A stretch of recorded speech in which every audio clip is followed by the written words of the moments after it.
Welcome to ZeroPage Homebrew, your best source for the newest Atari games. And today we have a very special show because we have the Immortal John Hancock live to tell you about some new games of his. We're also going to be playing some other games after we talk with John. StarDance, Centipede Emulator, and Asteroids Emulator. And we'll be talking about Block'em Sock'em for the Atari 8-bit and 5200. Nice. That is coming out in physical form. But first, I want to thank the Twitch subscribers who help support the show, many of which are in the chat right now, of course. Alnifer, and Atari Warlord, Atari 974, Atari Age, Beef Supreme, B.R. Pocock, Brunus Dice, Captain Classic, Chelston Mel, Chitlila, Copper Mutant, Cubanismo, Cyrano D, Reboot, Dan, if you see Dave A.M., Dave M, Demo, DMC Drexel, Dr. Mookhouse, Eric Card, Gamma Dev, Great Defender, Johnny WCB, Kabuto, Coda, Carl G, Karakat, Karako, Kveltifer, Lambda Express, Manny Sipati, Markianis, Mars Basic, Mink, Soul, Micatel, and Miss Command, MK Smith, Mr. Zarno, Mr. Fix, Nostalgia, Coag, Raymond, CRC70, Rendered Ghost, Repentless, VG, Revan Tully, Rod Castler, Smitty B, Songbird Pro, Spinley, Spelling Nuts, S. Ramirez, Tiki Dan K, Trey Guy, Trek MD, Tweenie, Vexer X, VVD Double Down, and if you want to support the show, you can. Just hit subscribe. It's free if you have Amazon Prime. Make it easy. Yep. Yeah, boo. We're going to do the news after the interview. We don't want to make John wait any longer. So I would like to welcome back to the show, friend of the show, John Hancock, the Immortal John Hancock. Welcome, John. Well, thank you so much. I've seen you in passing, especially at the Vancouver Retro Gaming Expo. And just want to support you, and just got a great great Twitch channel, as well as just information. Like you are the homebrew. Hold on. 1 second, John. I think I got up from the couch and made you freeze from static. Freeze. We're back. There. Yeah, freeze frame. Yeah. All right, You're back. That's the dance move I got. Anyways, just want to say thank you so much for having me on, and I consider you a friend, and you're just a great contributor to the homebrew scene for all that you've done and do. As are you. And stream. As are you. Yeah, I mean we're but want to make sure that to support you and what you do, because thanks, the John. homebrew scene is it's for people that are passionate about it. It's not a big money maker, and it's just a fun niche thing that I think I gravitate to. And I can talk about that. Like, there's many things on my channel I could do that are mainstream. And sometimes I like to go the opposite direction, just because that's just what I gravitate and lead. I like talking about the weird stuff, the oddball stuff, the aftermarket stuff, the what the heck stuff, all that. Yeah. Yeah. Yep. I love the homebrew scene. It's people who are dedicated to these amazing consoles that we've loved for decades, and they make new games for us. Yeah. Can you believe that? Yeah. Out of pretty much the goodness of their heart. Like, really, it is. Yeah. And you are a producer of homebrew games. Yes. You bring them out, games that you come up with, you're involved with, you make, you put on cart, you put together, you find the teams, and so you are a huge part of this homebrew community as well. Yeah, thank you. And that's why I like having you on the show, because we're all about homebrew. Oh yeah, I can talk about that. Well, where do you want me to start? Like, where do you want me to start? Well, we can chat about homebrew, but let's get into your game. Let's talk about your game. So this is not the first iteration of Block'em Sock'em. No. It's the newest iteration of Block'em Sock'em. So tell the audience about the other versions that have already come out. Okay. All right. So I'm going to do my best, and I don't know if I'm on a time limit, but I'll give you the brief version. No. All right. No time limit here. Okay. All right. So one moment here. I'm going to let me gather my resources here so that, all right. So we're going to start back in 2022. So I've been publishing for 10 years, and I either work with people, help with the development of it, like on a level design. And I started with Jason Santucci of Gematronic. So with Game Panic was the first game that I published in 2014. Right. So actually 11 years ago. And I worked with him. I worked with some other people, and I've done everything Atari, Nintendo. I've done lots of different projects, probably about 20. Yeah. But a lot with Gemintronic. A lot with Gemintronic. Yeah. So so he's amazing. So I have 4 published games that he's all programmed, and I offer those on itch.io and in person, and you can email me. So you can offer my email, 1swfan@hotmail.com, and essentially you can, I essentially just ship them worldwide, blah, blah, blah, all that. Yeah. All right.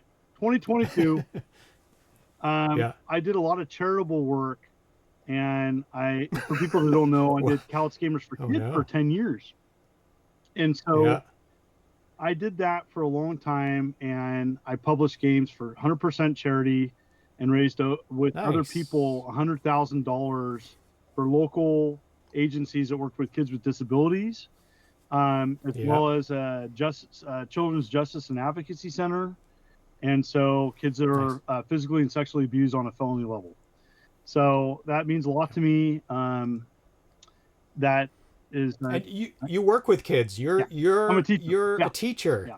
Yep. So I'm a teacher. You're an educator. Yeah, I'm a teacher. Yeah. I'm a 5th grade teacher. I teach math. That's why I'm a master. I had a math presentation today. Had to do in front of peers. We're all geeks, right? Yeah. I saw the trigonometry and I was like, oh, cool. that's a very teacherly shirt. Yeah. So I don't have a coding background, but I have enough. I played in a lot of games and collected over the years where I've definitely contributed to level design or have a good idea what a good game can be. So back in 2022, I had worked with Adam Welch of Second Dimension, and he donated one of his games for Callous Gamers. That's how we got connected. He let me hack his game, and then John Riggs helped with this hack, and it was Blow 'Em Out for C-Jack. And essentially it was a birthday game, but we modified it and we offered it 100% for charity. Anyways, he knew I kind of wanted my own game. I was kind of in I want a game. I like puzzle games. And so he mostly came up with Block'em Sock'em. This is signed, and this is signed by the musician who donated the soundtrack, Sergio Elizondo. Yep. And Sergio and the Holograms. Anyways, great guy. Nice. Great guy, musician.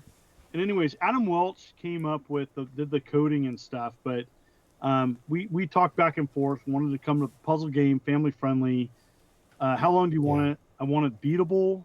I wanted it 25 levels-ish, where it's just a family friendly game where anybody could come and play. And I wanted it a little bit like a couple different types of puzzle games put together, kind of like columns, not like columns at all in some aspects. They throw it up a block, so many tosses.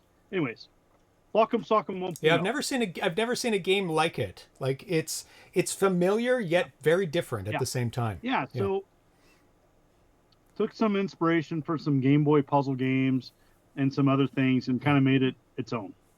All right, 1.0. The downside of this version, and there's not a ton of downsides, but other than you couldn't turn off different things, there was limitations with Adam's second BASIC is what it's his version of BASIC that it coded in.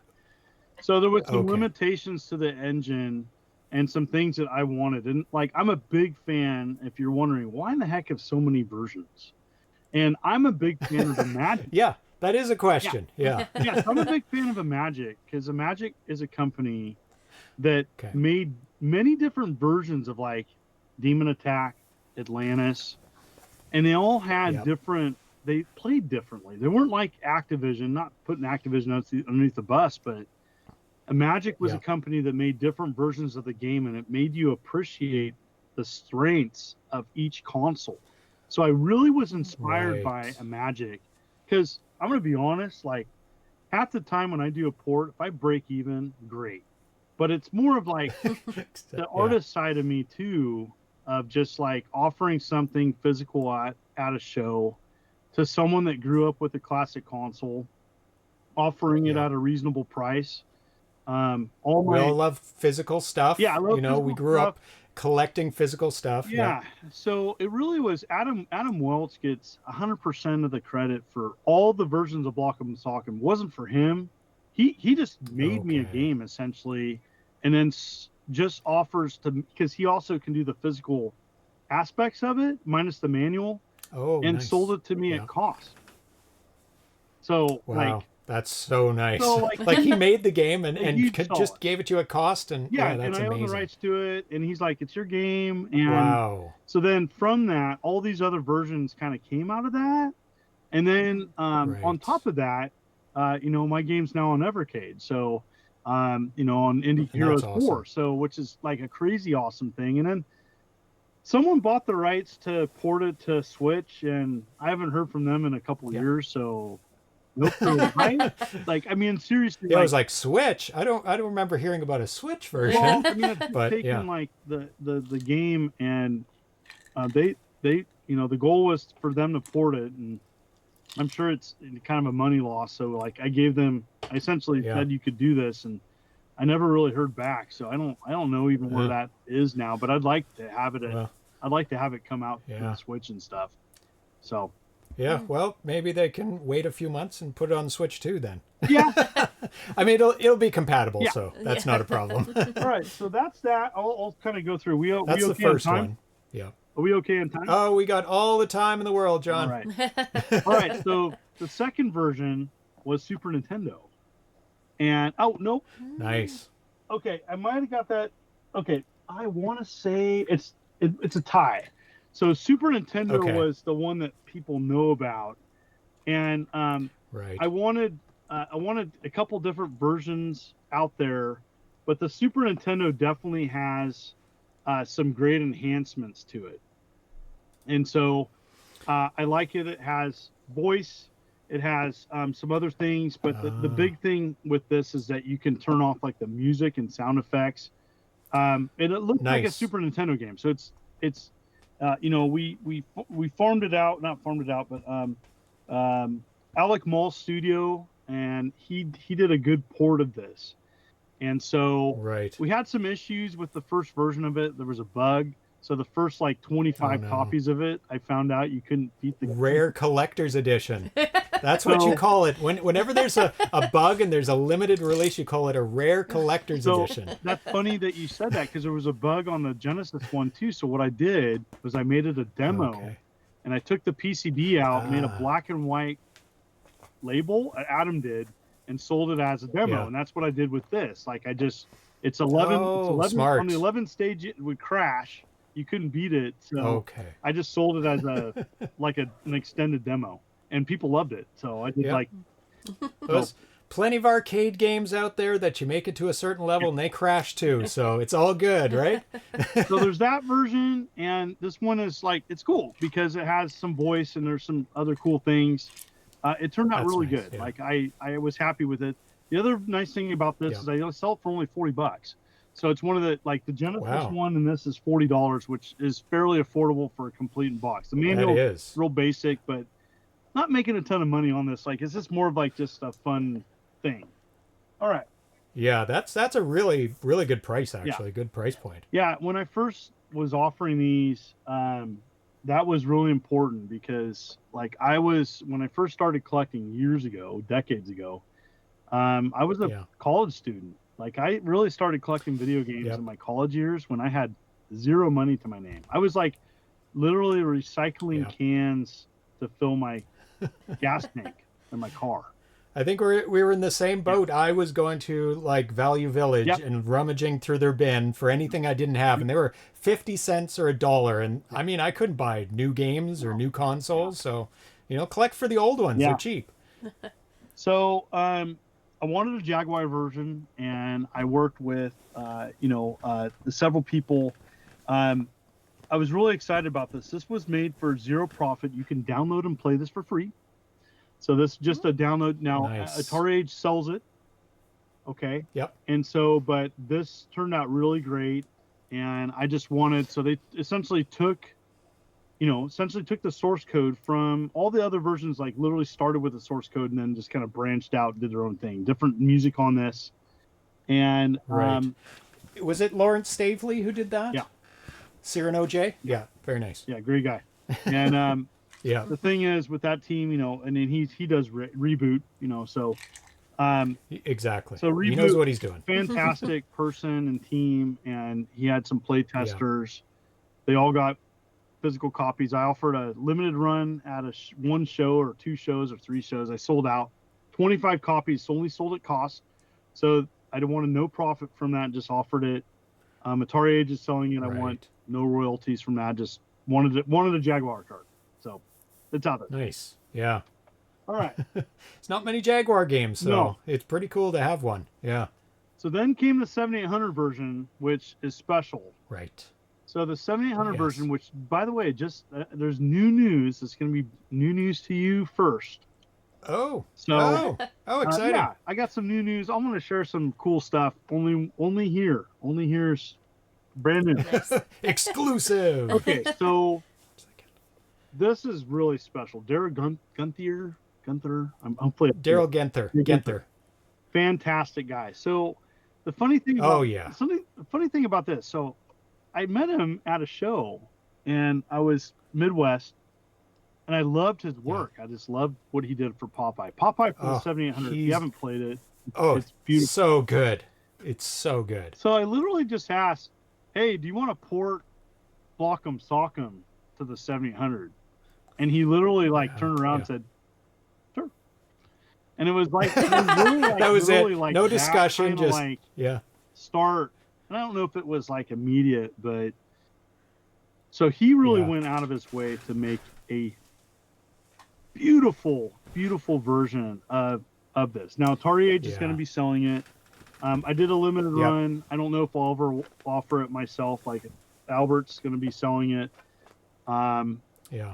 Yeah, and what's good about this, what made this is he added some really cool gameplay mechanics to this, and really made the scoring. And the big thing with this is it has Yamaha sound. Not many homebrews have Yamaha sound, and it emulates. So you play this in Atari 2600 plus or 7800 plus, and it has a Yamaha sound.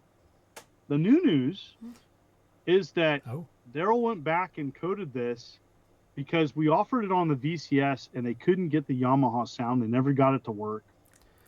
And the VCS 800 really bothered us, because we really were trying to, how are we going to do this? Because Pokey sound at the time required chips, and we didn't want to mess with that. We didn't know who was going to publish it.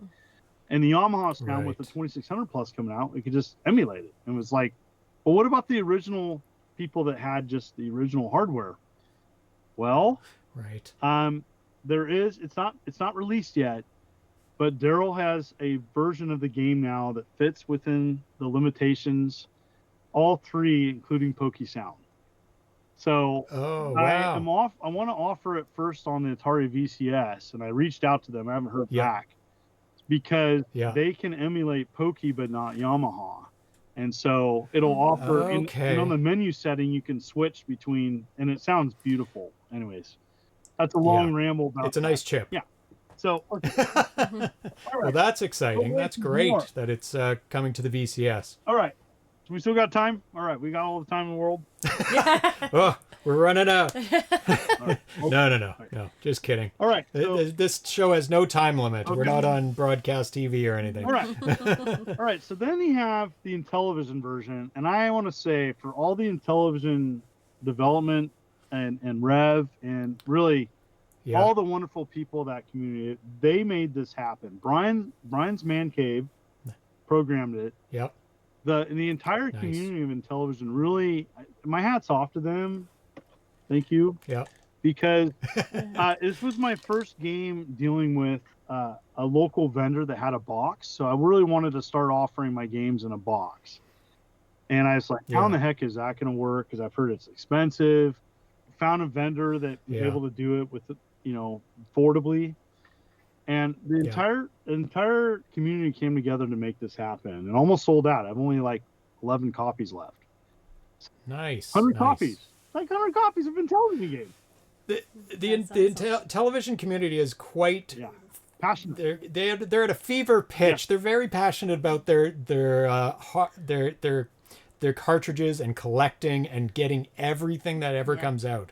So it's a good market to be in if you're selling games. Yeah. So the thing with this that I wanted to add was I had a friend that was colorblind, and he couldn't play my game really well because it wasn't colorblind friendly. And so I wanted to add that feature to this. And so and it has different voice samples. So the voice it uses IntelliVoice. So that's the benefit of this version, is that it uses different voice and different samples and is slightly different. And so very cool. Like, very happy with that version. That's awesome. And it turned out well. The box is beautiful. So then, and like you said, it's a little bit different. Each console, you wanted totally something. Different. Yeah, it plays to the strength. Like when you play the Block'em Sock'em for Intellivision, it looks like an Intellivision game. It's got that. It's got the voice. Yeah. Yeah. All right. So I made friends at the Game On Expo last year with Tony Cruz of Electric Adventures. He does lots of MSX, Spectra Video, ColecoVision. He's even programmed Nintendo games. He wrote a coding book on Nintendo. A wonderful programmer from the 80s. Absolutely wonderful gentleman who lives in Tasmania. So, oh wow, yeah, so that's a fair distance. We just hit it off. Like, he's just an absolutely splendid gentleman, and it was just great meeting a new friend. It's just lots of positive, optimistic talks, and just brightens my day just even bringing up his name. So, anyways, I just told him, hey, if you want to make Block'em Sock'em for ColecoVision, sure, like, go ahead. Yeah. So he not only did that, but because ColecoVision shares with other languages, so Spectra Video, MSX, and SG-1000. So he did a ColecoVision version of Block'em Sock'em. I gave him, like, I don't, really want any profits. You just make it and sell it, whatever. Great. So he did that. Right. And then I'm going to I have like 20 copies of that. I'm going to sell at shows, but like if you go to his website, that's where you get that. So this one has like a boss fight after every 5 stages. So you got like a big block thing, and it looks it's just hard to explain, but it looks like a ColecoVision game. Looks totally different, and different sound.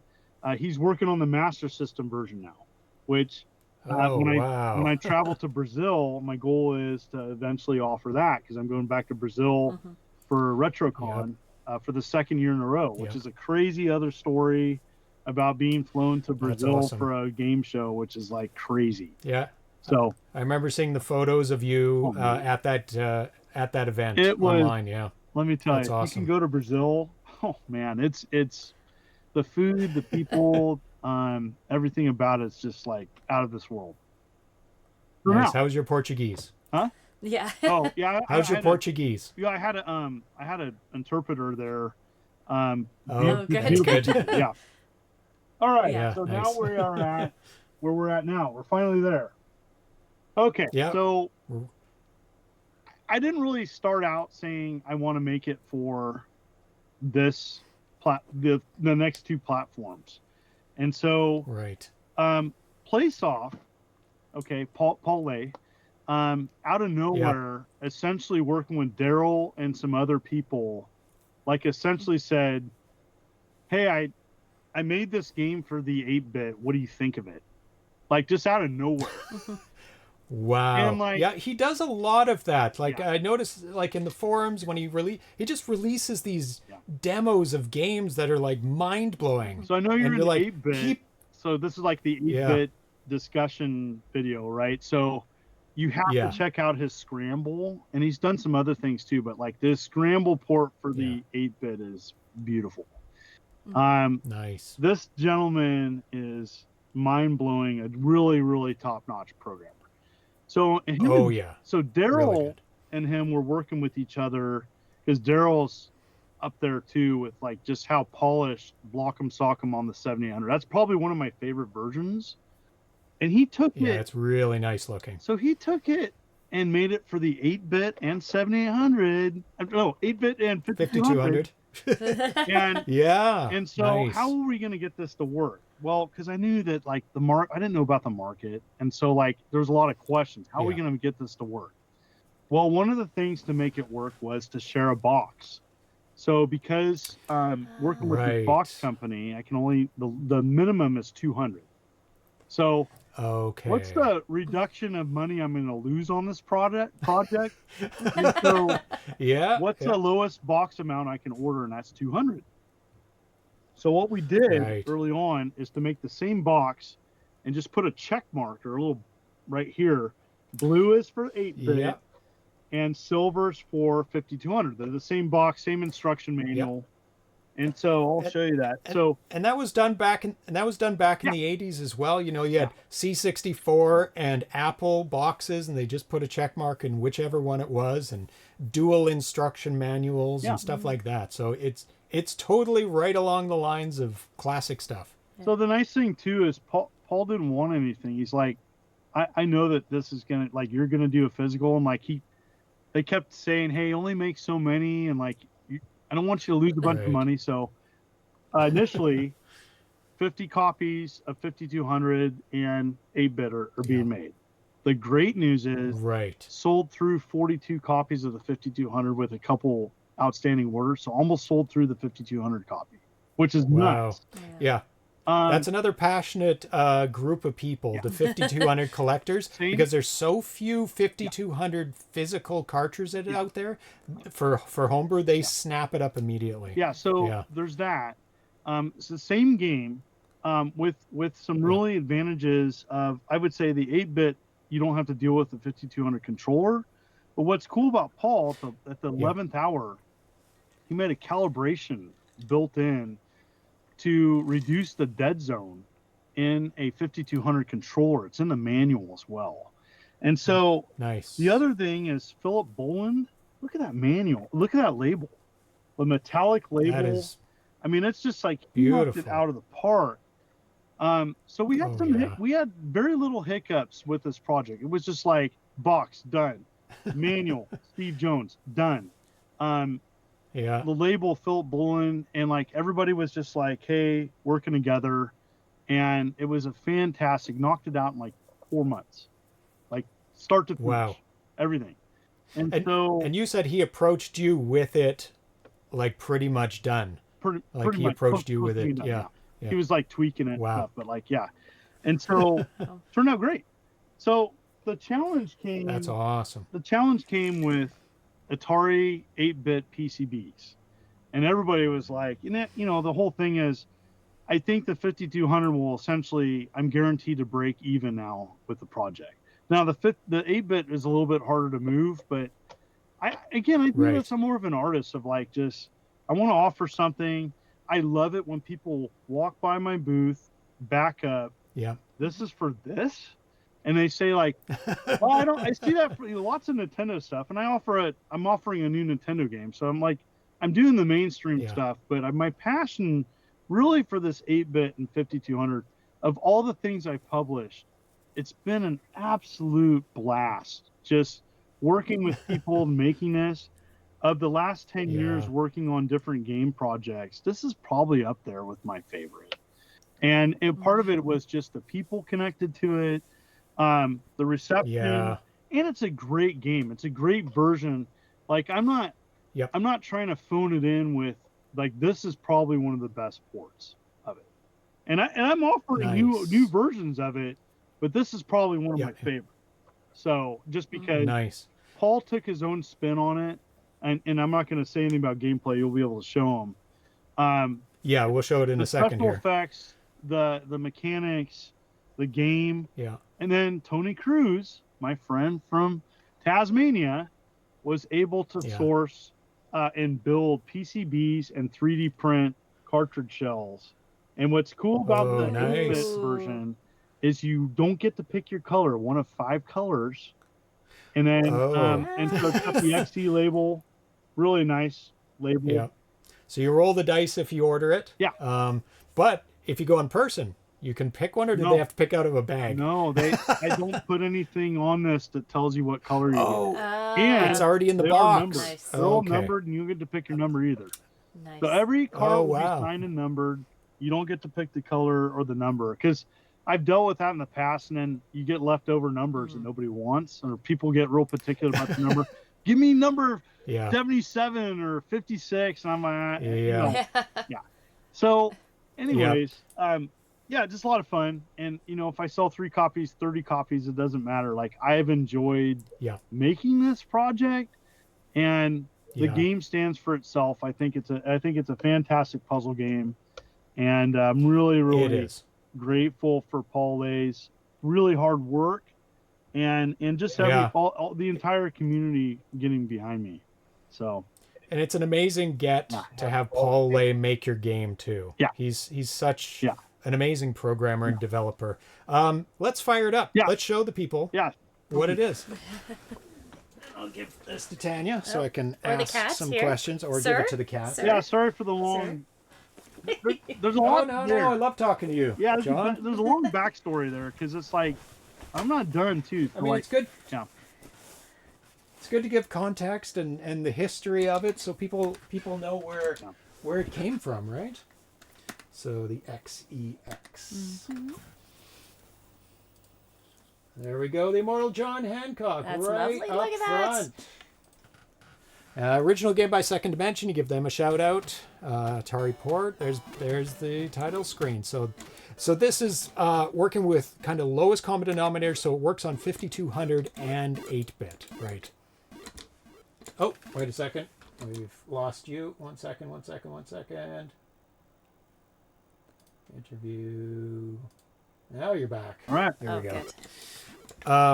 So this is 5200 8-bit, so it works. It's the same code base. It works on both, except different joystick routines. I'm guessing that's pretty much the big difference. Yeah, pokey sound. There were some. No, go ahead. Yeah, and the big benefit is you don't have to put a pokey chip on the cartridge. It's built into both systems. Yeah. So there's a lot of things. The big thing is you have so many tosses per stage to get past the level. Oh, let's run it down. How to play the game, just really basics for people who have not seen this. So you play John at the bottom. You've got a hat on. Yeah. So anyways, so you essentially have so many blocks, and you have to match the colors up with the tosses, and you have only so many tosses per stage. And your goal is to clear as many blocks of the same color or pattern. And so what Paul did is took an extended aspect of people who are colorblind and made a mode where it had patterns. And so just to play test it, I had user EVG2000, who is colorblind. He tested it and approved. He says, "Yeah, I can totally play this." The concern sometimes is if the game moves too fast, are you still able to do the puzzle with the intensity of speed? And so, he played it and loved it. The 5200 has a couple different speed options, but there's lots of different options in the option settings to check things out. So I absolutely am blown away by what he did. The graphics, the special effects, some really neat things in it. So this is the second game that has color blindness. Like the Intellivision had it, and now this one does as well. Well, that's really awesome. I'm a huge supporter of accessibility for gaming. Yeah, I work with kids. It's super important. I work with some kids with disabilities, and to me, I'm really happy that Microsoft is going out of the way to make controllers with people with disabilities. And I think that one-handed controllers. And I wish I could do more of that. And if it's a little thing, but if I can offer a game that maybe kids wouldn't think about or would think they couldn't play it because they have a disability, or a person, that makes me happy. So, it was a small thing. It didn't take long to tweak. I do believe the ColecoVision version as well has different faces on the blocks. So that's an easy way of getting around the colors, is each block will have a different face. That's how the Intellivision version gets around it. Each block has a different face. With Paul, he just offered a different mode with some crazy awesome patterns. And nice. We'll have to show that off. So the Atari 8-bit is massive in Europe. Yeah. And that's PAL land. Yeah. So is there a PAL version of this game that Paul made? Universal. Yeah. So a lot of people, Excellent. yeah, you can play this, and what's great about the 8-bit is it plays in all devices fine. In fact, my good friend in Tasmania was the first to check to say it plays fine in PAL. So yeah. Excellent. Okay, that's good, because that's a big market over there that you don't want to miss out on, because it's way bigger for at least development. Yeah. I mean, there's still people who play here, but there's almost no homebrew is made NTSC first for Atari 8-bit. It's all PAL first. And I'll show you that's what we're playing on. Yeah. Is actually a PAL system. Yeah. So I mean, it was kind of a given that it works for PAL. And I had to buy this because I couldn't play most of the games, so I had to go out and buy a PAL Atari 800XL. Awesome. I'm going to show the colors too, the random colors that you can possibly get. Just samples. Yes. The carts had to be modified, and there's a story about it. So I got them right here.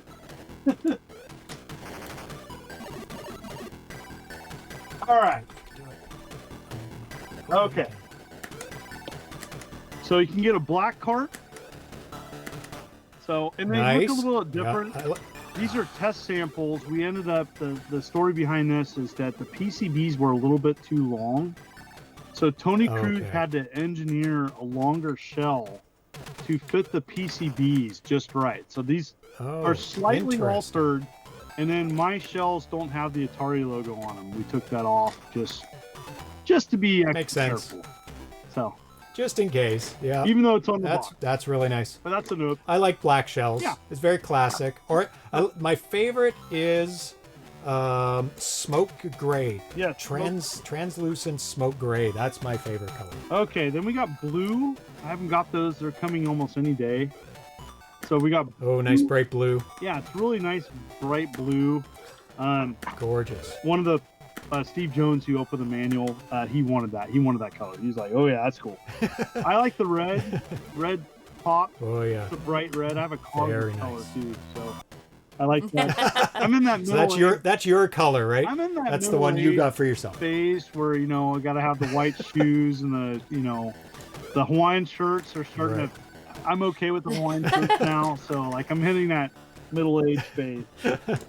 And then you got white, and it's clean. It looks really nice to label. Very nice. And then this one, which is almost sold out, and this is like a metallic. It's like a sparkle purple. And there we go. Yeah.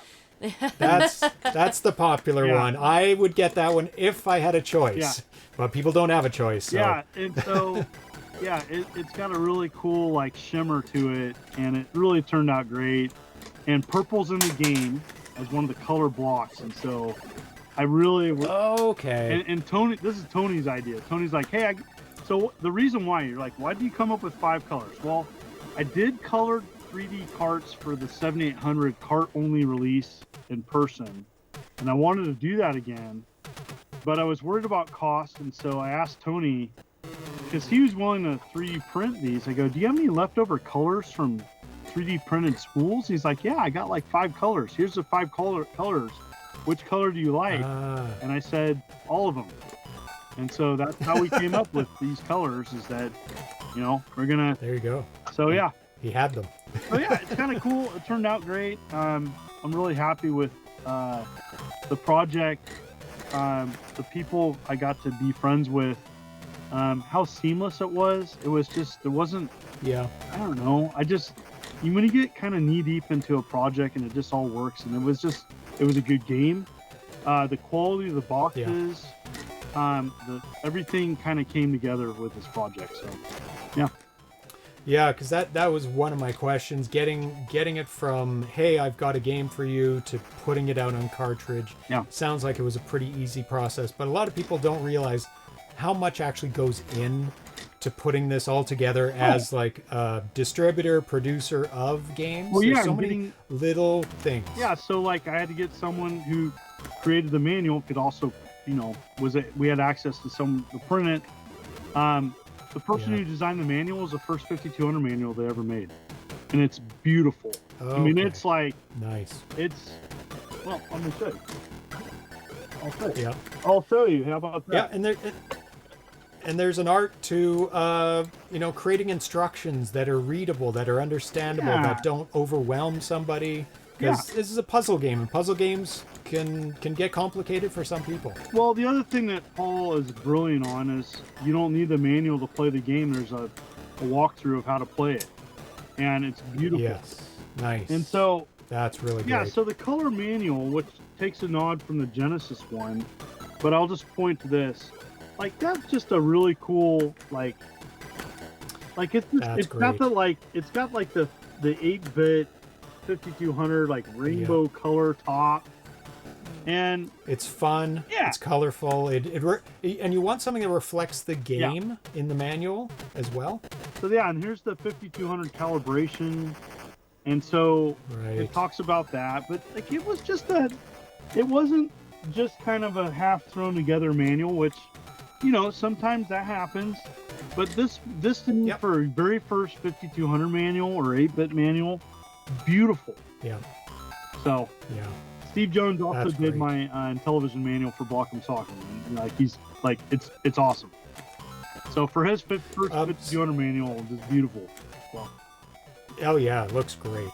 And I mean, it's helpful to have the carryover from the other games to bring over some of the text for instructions, and probably maybe refine them as you rethought them a bit. Yeah, and I think the thing that people need to know, like when you're doing these, because a lot of people ask me, how do I get into it?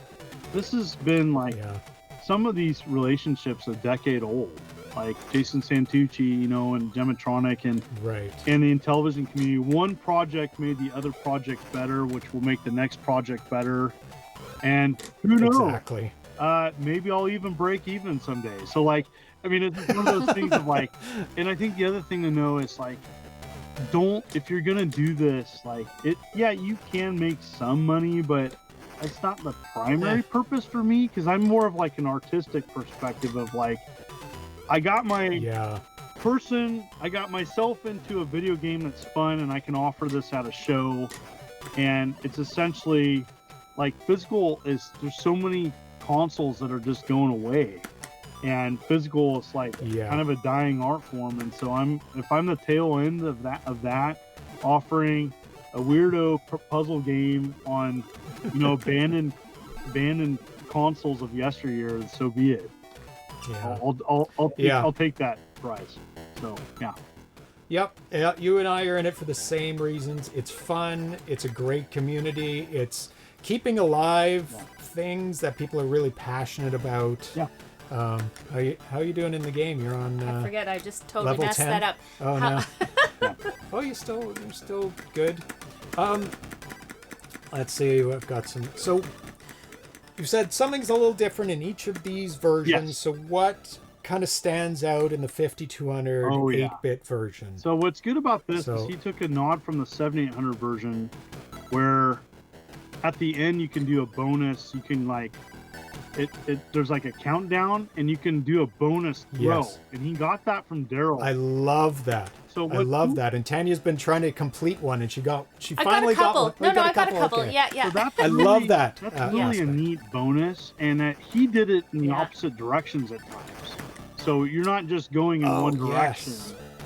On top of the crazy pattern effects that he has with the different options at the start of the game. And so like that, all of that is just, it really kind of gelled together into, I feel, one of the best versions of this game. He really, like, it just is amazing. I just my mind's blown at what people can do when they want to make something. And he's an expert of 8-bit, so like it really shows with the programming. Yes. If anybody wants to see really how good Paul Lay is with the, like, just say the 5200, pop in Atari Blast for the 5200. And just that background, the scrolling background, really reminds me of Atari Blast. That game is mind-blowing that it can exist on the 5200. It's an amazing shooter that, spans through genres and games as you go through the game. Beautiful. It's so good. It's beautiful. It was one of my first 5200 homebrews that I played on the show, I think. And yeah, it's gorgeous, gorgeous, gorgeous game. Yeah. Yeah. Absolutely brilliant. So, in terms of distribution of this game, now I know you talked about 50 copies of the 5200 and 50 copies of the Atari 8-bit and the 5-color carts. Now, you're going to run out of those. Yeah, and I'll make more. Well, I mean, the thing is like if there's demand for it. And so how that works, and I'm happy to share this. So to keep my costs, my goal was to break even because like the people connected to this, they were kind of worried about me making 50 and 50. Like, I think they were fine. Like, you're going to sell your 5200 versions, but you may be sitting on your 8-bit for a while. I'm not worried about that. Right. And honestly, if it takes me 5 years to sell them, so be it. There's a long tail on some of these things. Yeah, there is. And so, like, I think for me, if I sell through, then I'll just make more. I don't want people to worry that, like, I'm not one of those, I'm only going to make 50 copies. I'll just make as many. And then at some point, I know there's questions about digital. I will offer them on my itch page. So I want to offer both of these, knowing that after I do that, I may sell less physical copies, and that's okay. I know there's a lot, especially 8-bit people that want the digital versions, and I'm okay with that. So, and then I do, that's good. There's a little part of me, because I have extra boxes, I kind of... I was going to ask you about that. You said you had 200 boxes, right? 200 total. Yeah, okay. So I have a little part of me, there's this little voice in me. Would you ever offer like a disc version or a cassette tape version? Oh, yeah, because that's an option. That's an option on the 8-bit. Yeah, so that, for the 10 people out there that collect the Atari cassette tape, I would like to offer that. I would have to figure some things out, but I could use the box and then just put a sticker on it above the, just get a sticker for tape and disc. Just use Sticker Mule or something. So I thought about that, but mostly these are the formats. Because it's not too big of a game. It wouldn't take long to load on tapes. 32K. Yeah. It'd take no time at all. So even on tape, it wouldn't be frustrating to wait. Yeah, that's really cool. It's like people, like musicians, offering their music on cassette tape and vinyl. And even 8-track if they want to be really crazy about it. It's a fun option when you can. It's like people offering an Atari 2600 game on cassette tape that you can load off of, the audio going into, name's escaping me right now, but Yeah, and if someone wanted to help me with that too, I could use help with that, but I would offer that. And again, it's not, because my whole thing is if I offered it on cassette tape and disc, the reason why we want is I could offer the game cheaper. So if it's cheaper to make, I would offer that cheaper to a customer, because I wouldn't be offering that for $50. Now, the other thing too is, so moving forward about making more copies, I am going to 3D printed shells for 5200. Here are 2 prototypes for the 5200. They're so square. Yeah, they're very square, like blocks, right? And so these are the only 2 prototypes. These don't have a final ROM on them. They have copyright difference, and there's a few other limitations. It's mostly near final. I'm actually auctioning these off to pay for another cart run. So that's nice. We'll see if they sell for $5. Fine. If they sell for more, great. But so they're prototype A, and so this was by, his username is SIO2. He did a 3D printed shell. Recognize that name. And so he offered this for free, and then we used this as a prototype shell. And then I used BAH, B-A-H, and he actually created my 5200 PCBs, which he used Pixel Path PCB boards.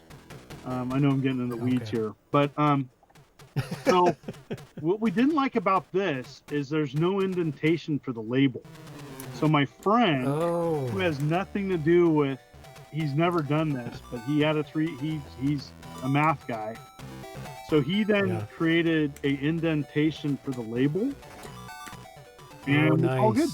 So this was a second. And 3D printers are 3D printers are pretty good now, so you can get really nice textures on the cartridge. So this is prototype B. Oh, there you go. And prototype A. I am going to be auctioning these off on eBay, and we'll see. I may start them at like the price of the game, and then if they sell, great. If not, lower it. But all proceeds just go to. I'm doing a colored cart run for the 5200, green, yellow, and blue. Same thing. Nice. It's random, so you so some of the colors of the game. That's awesome. So somebody asked in the chat, we need the Block'em Sock'em for Sega Pico, which kind of leads into my last question here. Are there going to be other platforms? I mean, you did mention the Switch, which is in limbo, but do you have plans for other platforms? Have people approached you with other platforms? Is there a dream platform that you're missing? Because you've covered most of the 80s classic consoles. On the 2600, this is very hard to do. Yeah, maybe not impossible, but very hard to do. Not impossible, and is someone willing to take that on? And so that's my question to the fans out there. Message me on Atari Age. That would be probably the one, because I know it's tough. I would like to see it on the 2600 just because it's a mainstream console, and it's okay if it's scaled down. But, excuse me. But I think it comes to like an artistic limitation where like it's kind of like candy, right? Candy's great when you're in the mood for it and eat it, but then you get sick of it. And so I think I've kind of carved out my journey I want with Block'em Sock'em. Now, I would love to do a sequel. I would like to do a sequel different. There's some other games that I'm into right now. So one of my other games is Tortoises, and that is based on the Turtles early 80s arcade game. And I commissioned this to be done by FG Soft. And I did this for charity. And I offered on Game Boy Advance. And I just now, my newest game is Tortoises for the NES. And so that's like my mainstream game. And then Brian's Man Cave is porting this to the Intellivision. Oh, excellent. However, very nice. I have not talked to PlaySoft, but I would love to see an 8-bit and 5200 version. Excellent. And my artist, by the way, so I love cartoon art, and so I use the same artist to do all the fun art. And anyways, so that I think for me to answer your question is like, I don't want to outstay my welcome with it. I think it's great that I have it on the billion cop versions, but I would like to do some other things. I know Jason Santucci's posted this Catacombs of Chaos 2, which is the most popular game, ironically, which sadly, he did, but I have a 26 version of very cool box art, and it's on the VCS as well. He's doing a Genesis sequel. So and so that's kind of my next thing. That's your focus right now. Yeah, Genesis is my jam, and a part of it is I don't want to offer too many products and not be able to keep up and enjoy them. Yeah. Like right now, this year is 8-bit Block'em Sock'em with the 5200 and my Nintendo game Tortoises, and anything else is great, but I'm just kind of enjoying that moment of when something works, and I kind of don't want to leave that space until it's time to move on. And that's kind of as an artist. You don't want to spread yourself too thin. You don't want to. I do this around 60-hour work week. So, and I'm married. Man, and I got kids, and I do YouTube. And all those things. I don't know how you do it. Feeling a little stretched. Like YouTube definitely is probably gonna look differently moving forward, and that's just because I'm gonna be turning 50 next year. I'm tired. I'm tired, and this really, to me, has been a joy to be an independent game publisher. And so, if I'm that old man who's sitting around with his old friends, playing an Atari in my resting home, that's me. That's my goal. And, 100%. And like anything else is extra, and I've been blessed and honored to do a ton of shows and be successful on YouTube and just be known as one of the OG guys as in the scene. I'm not the guy. Never wanted to be the guy. I just am just one of the people that I remember him, and I'm okay with that. Yeah. Oh, some more requests for different platforms. We had one for Vectrex, one for the Atari Lynx. I mean, the Atari Lynx is much more doable than the Vectrex because you definitely have to use patterns, like little X's and O's, and there'd be a lot on the screen too. I think the challenge there, and Songbird Productions would be my number one go-to if we were to do that. Is for the Lynx, or let's just make it offer a free download. Like, there's certain things that I would be willing to market and offer, and if not, it's okay if someone wants to take it on and just offer it for free. Like, that's kind of like right. I think for me, only certain physical versions make sense with production, and I'm able to do the 5208-bit at such a small level, like it makes sense. And same with 2600. Like my 2600, I'm usually making like 25 carts at a time, and sometimes it takes a long time to sell these things. And so I try to only offer things that I know I can either sell through, so that there isn't any, like, not waste, but things that I'm not having to take up space that I don't have in my house anymore.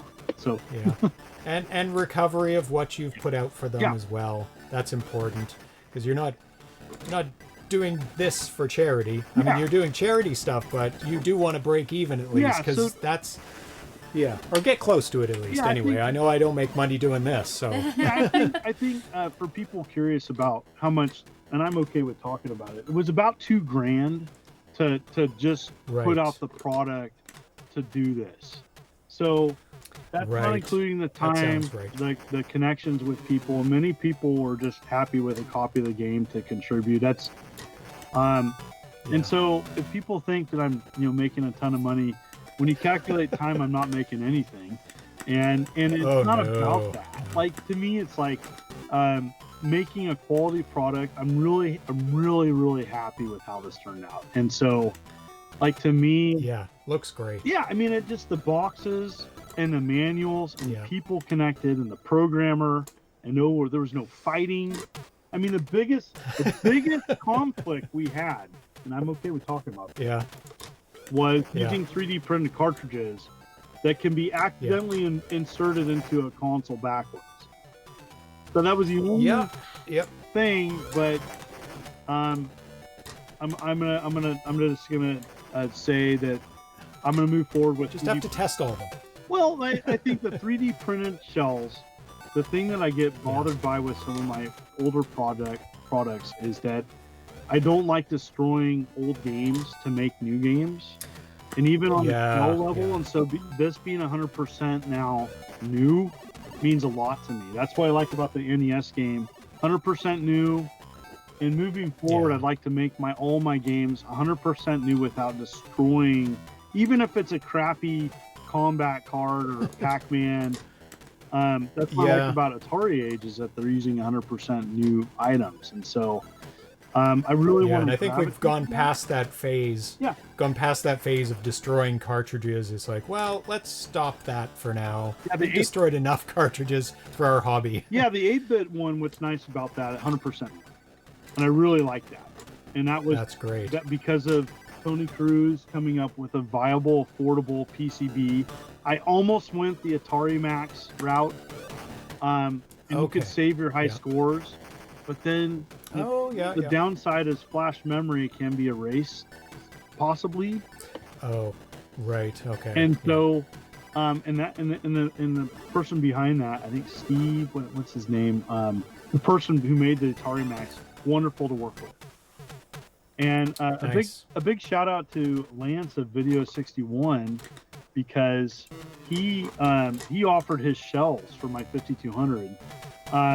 He didn't have a label indentation, but he was going to sell those to me at cost. So a shout out to him, and another hobbyist of Atari 5200 scene that's road less traveled and offers a bunch of good stuff. So he was nice and reached out to me and gave me some good advice. So yeah. Oh, great. Yeah.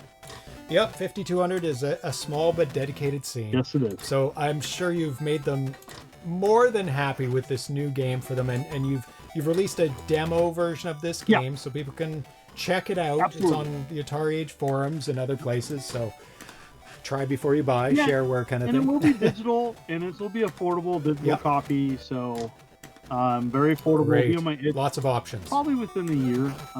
I'm just gonna make some, and then when it slows down, I'll just offer on digital, and then so these will be the next games I offer on digital with my Intellivision release. So Brian's Man Cave, same thing, where he's gonna offer it on digital as well as mine. Nice. And I don't know about ColecoVision or 7800. So Daryl owned the 7800 version.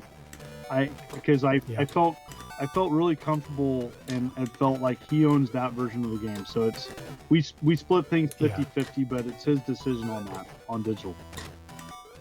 Well, he knows the 7800 scene really well, so yeah, I put my full trust in him as well. Oh, Steve Ramirez says you're doing very well. Oh, thank you, Steve. Compliment.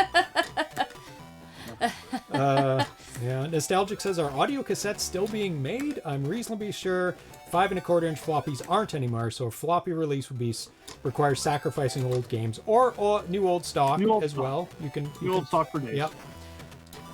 Yep. So there's possibilities, and artists, musicians are releasing stuff on cassette. There are options for a cassette version out there. I don't know if there's minimum runs. It's probably not super high because how many albums are you going to sell on cassette too? So it's probably like 300, 200. I want to pursue that because I'm a big Commodore VIC-20 fan, and that's the other port I would love to see in like a crazy world. Yeah, VIC-20, which is like that's going pretty far. But I'm such a huge Commodore VIC-20 fan, or C64. That would be one I would pursue. I'd probably, that would be awesome. If someone took that on, let's just do like a free download or something. But like. Those are some things I would like to see just for fun, but I'm okay with those who are just made for free and offered. But like the cassette tape is definitely a road less traveled. That was kind of why I would want to do it. I would just get a sticker from Sticker Mule and use my same boxes. So there's a number of cassette releases of Atari 8-bit games in Europe, so there's lots of examples and people to talk to about that if you wanted to go that route. So there's resources out there already, which is great. Yeah. So I think we covered everything. Yeah.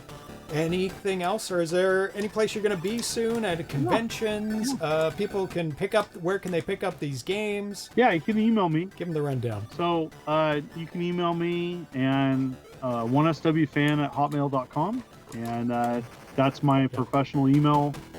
And you can also find me on Facebook. You can find me on Atari Age. You can message me there. That's probably another easy place for me. Those are like probably the best ways of messaging me. I'm on Twitter. I'm everywhere. Yeah, Instagram. Those are you can message me, and if you're interested, my newest 8-bit version in 5200 is $55 shipped in the United States, but I also ship worldwide. The 5200 version is NTSC. That's important to know. But the 8-bit version, which I have more of, plays anywhere. So those are probably and I offer my other homebrew games as well, combined shipping and all that. I'm going to set up a store probably after the next two shows, and so I'm going to Game On Expo. That was a really tough weekend because I had to choose between Midwest Gaming Classic and Game On. They both invited me. And so that was boy. tough. Next year I'll be at Midwest Gaming Classic if they want me. And John Lester of Game On Expo, huge show this year, 10th anniversary. I'll be in Phoenix, Arizona. And so that's coming in 2 weeks. So nice. Very excited about that. And then I'm going to be in Portland for the SideQuest Expo. It's like a smaller version of PRGE. And Josh Hamlin does a wonderful job with that. And I'll be setting up a table and offering my fun homebrew and aftermarket games. And just, you know, I'm just thankful for all the support over the 15 plus years I've done gaming, and I've done publishing for 10 years. And thank you anybody who's commented or visited my channel or said thank you or shook my hand. Or I've done 3 videos for the last 9 years, every week. Oh my god! Every wow week, every not taking some off. Wow. So I mean that That's does amazing. tie into, like, at some point I won't be doing 3 videos a week, but like I've climbed a lot of the mountains I've wanted to do, and this is kind of like, to me, what I want to do more of. And I just have to ask myself, well, don't you need one to do the other? Not really.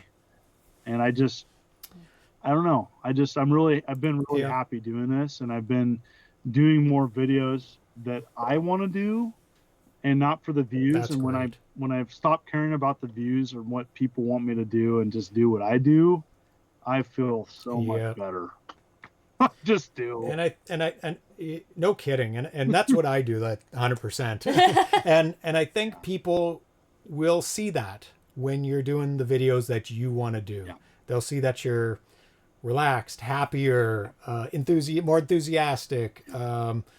There's more, you know, effort put into these passion projects, like making these games, right? And that's really important for your well-being. Yes. And for your longevity, so people can see you stick around. Like, maybe there's less output, but it's going to be good output. Yeah, right. And that for me was like, I think that was kind of a journey to get there. I think before it was about, you know, really trying to pursue to get that silver play button, if I'm being honest. Of like, I was making trends and doing. 1 second, you froze. Then 10, you got off the couch and zapped something. Yeah, sorry about It happens. Let me reset the... Cats. It's cats. It's always cats. You blame the cats. Yeah. And you're back. There you go.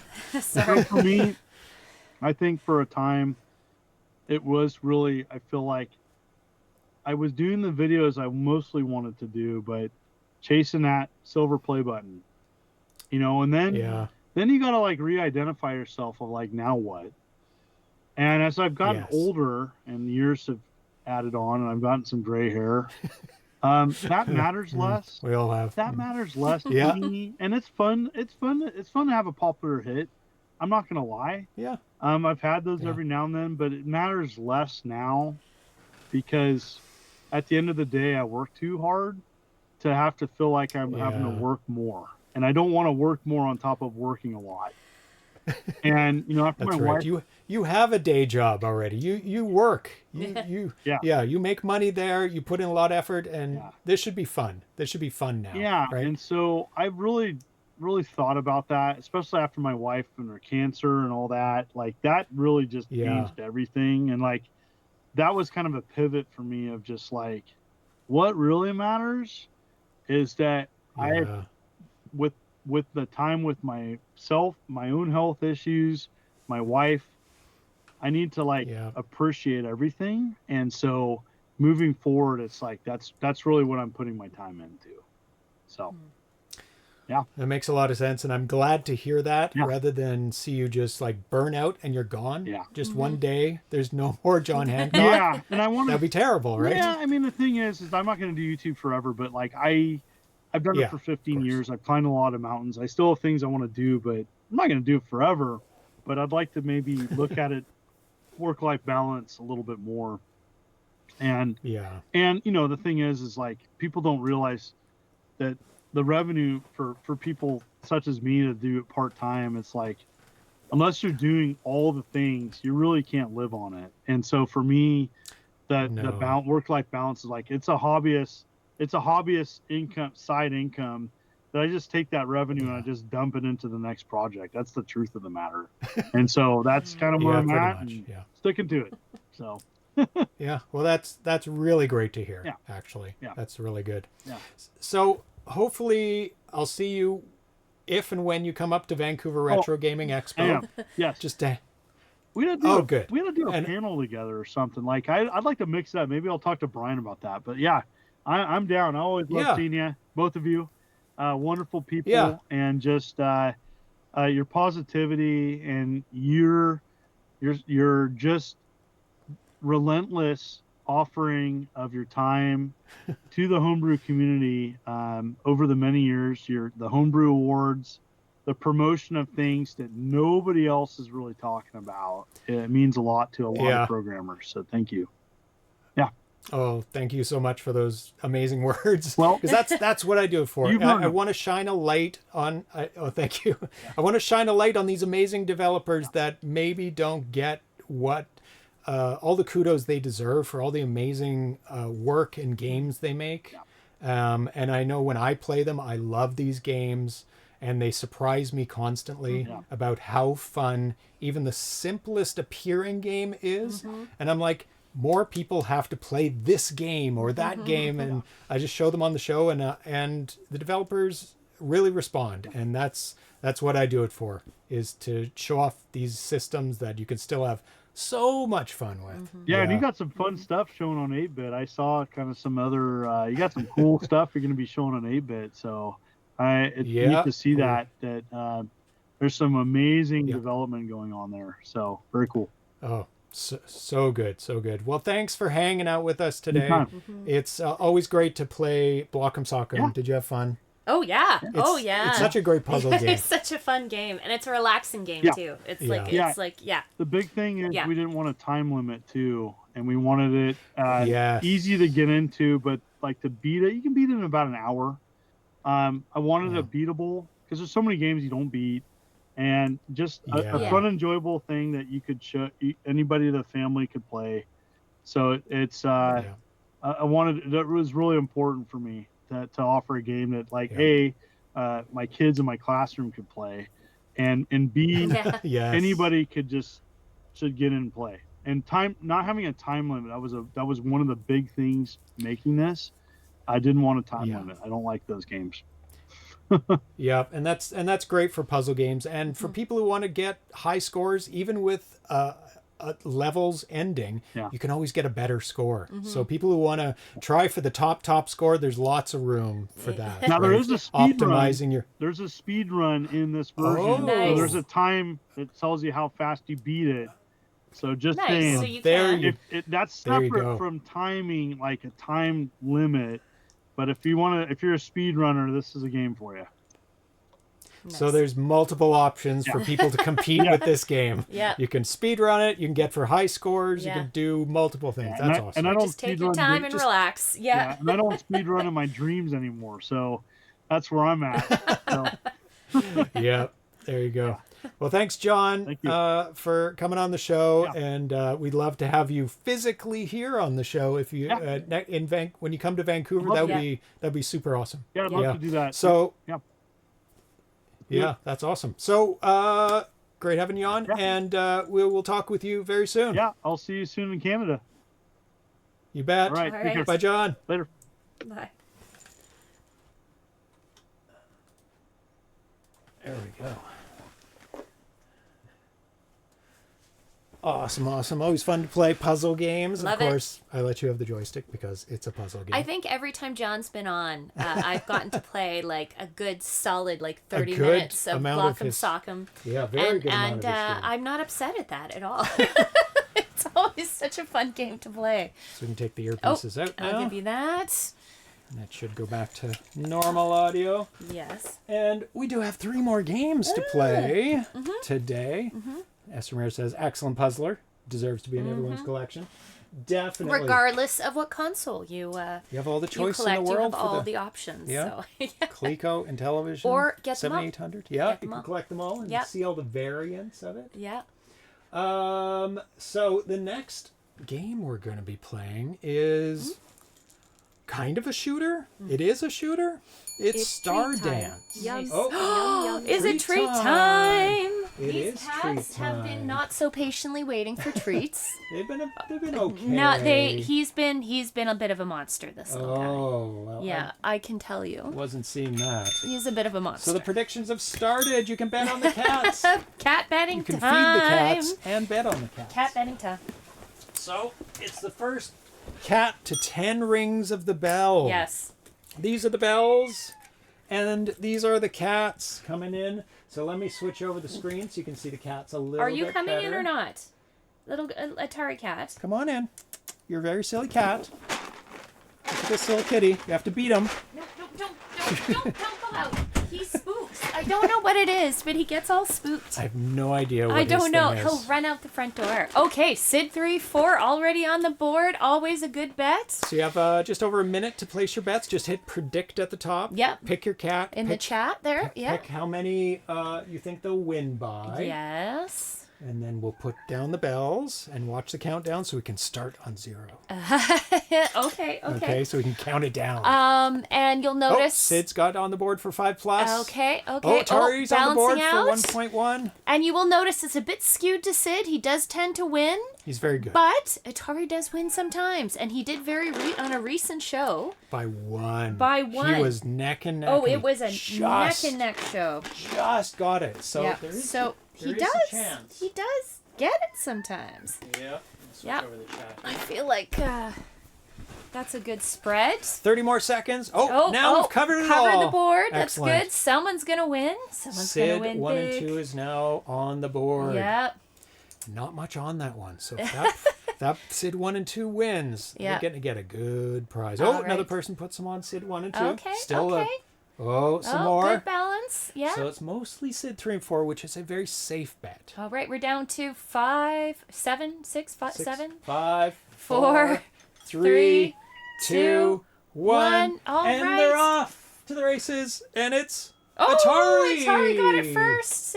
Sid, close Sid, behind. close up. There we go. Sid, they're neck and neck. The first one, it's slow to eat. They take their time. Oh, Atari's already back.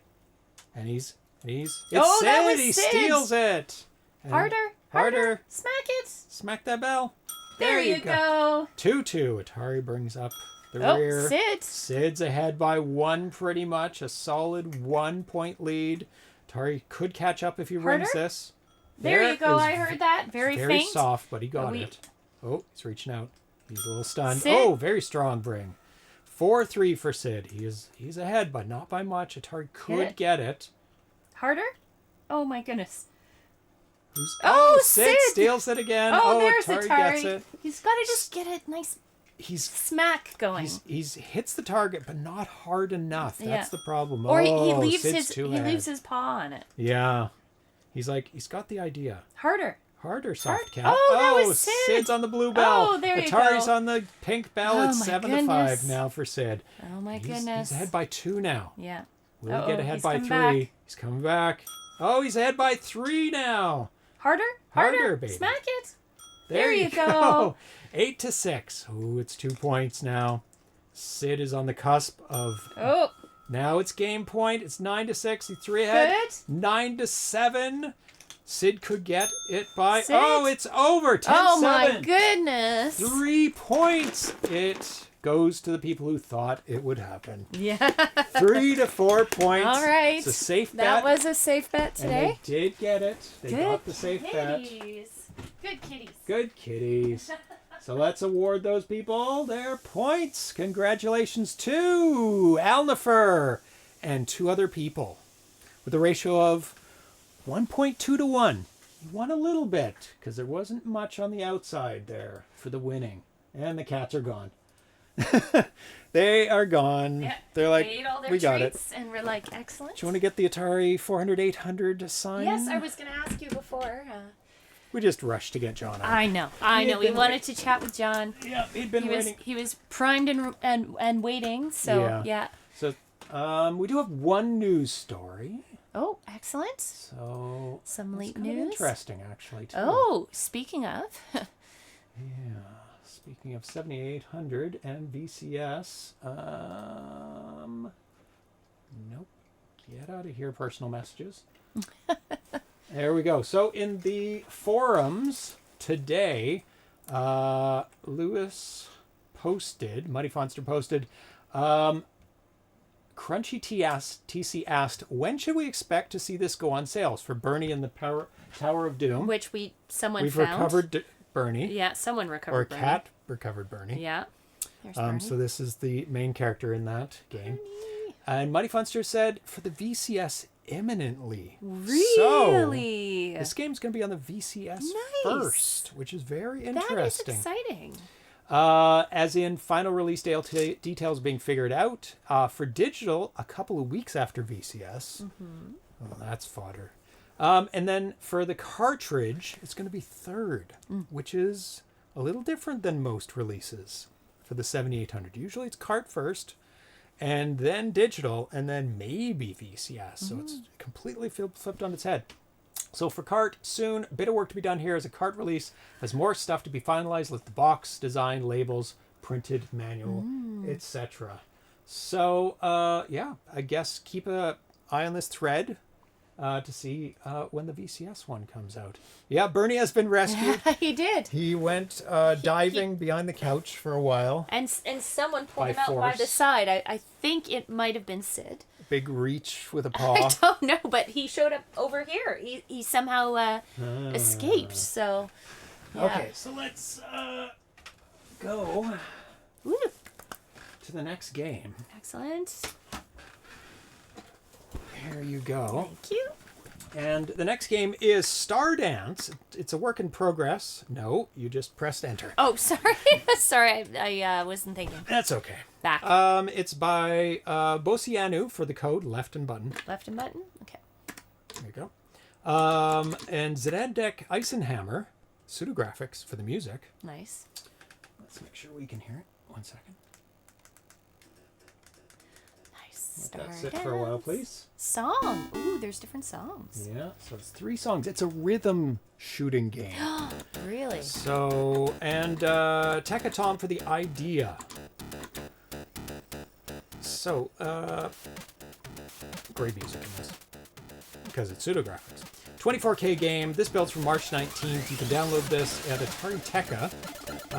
Other games by Bociański is Flob. Amazing. Rogul. Unbelievable game. Run Fox Run. Very fun game. The Forever 2025 Festival held March 14th to 16th. Delighted 8-bit enthusiasts, this is from Atari Teka, a write-up, with innovative proposals. In the wild compo category, StarDance took second place after scoring 611 points. So, you picked your song? I can't really hear it very well. This one, for sure, this one. So there's game modes, arcade. I think arcade is the one. There's arcade, random, relaxed, which I assume is an easier one. Yeah. Arcade, okay. And how do I play? You press the button and you shoot by moving up, down, left, right as the things come out. Oh, yes. There's many games like this. I'm not sure what the first one is. So if you press up, you'll go to the top and shoot down, etc. So they'll start coming out in a second. There you go. And you got the hang of it.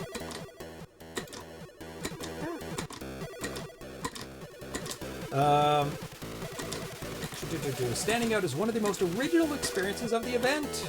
Developed by Bociański in programming with music by Pseudographics, and an original idea by TekaTom. This title for the Atari XLXE refines the traditional concept of space shooters by fusing it with a dynamic of rhythm games, offering a unique and immersive gaming experience. Now, there's actually a rhythm that you have to do this at. You don't just shoot. Really? At first glance, StarDance appears to be a simple tribute to Gyrus, the iconic Parker Brothers shooter. However, players quickly discover it's not about firing indiscriminately, but rather synchronizing movements with precision. Each enemy shot down increases the combo, similar how to steps are chained in Dance Dance Revolution. The screen and spaceship turn into a bright green tone as the rhythm is maintained. think you have to hit them as they cross that line.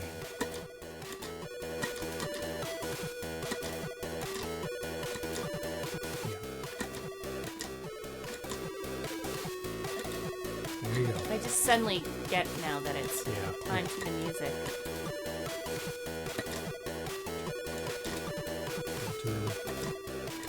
There you go.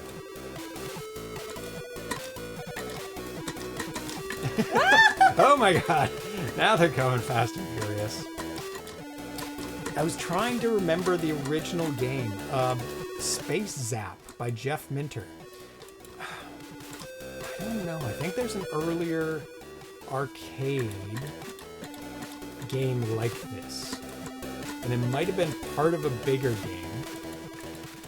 Obviously, there was another game. There was a game on the 2600 that had aspects of this, but it was taken from another one. Space App with music! Is the original Space App like... I don't know.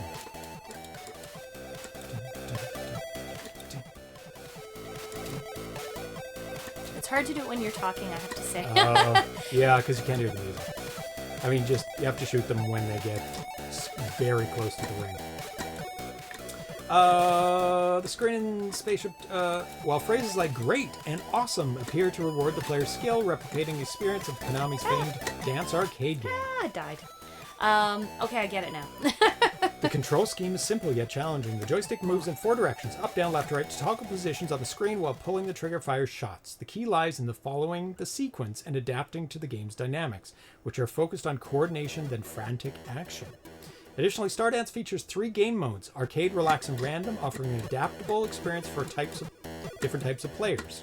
Players can also choose between 3 original songs: Atari Goes Down, Digital Dawn, and Why Do You Dance With Me, each with its own rhythm and challenge. What truly sets StarDance apart is compatibility with an interactive dance mat. What? Bociański has noted that the game can be enjoyed with the dance mat compatible with Atari 8-bit computers. Really? There's a dance mat for Atari 8-bit computers? When did that come out? Why do we not have it, is the question. That must be aftermarket. Because dance mats... Who was the first dance mat? Was the NES dance mat the first one? I mean, it wasn't a dance mat. It was like a sports mat. Manufactured by Interactive Mats L-Tech. Oh my goodness. This allows player to further immerse themselves in the musical experience, marking a milestone in the homebrew development scene for Atari. With this participated in Forever 2025 under the theme Jurassic Party, StarDance demonstrates that creativity within the Atari 8-bit universe continues to thrive. Yet another proof that the legacy of Atari is not only alive, but continues to evolve with every new release. Okay, I'm looking up this Interactive Mats L-Tech, and when did this come out?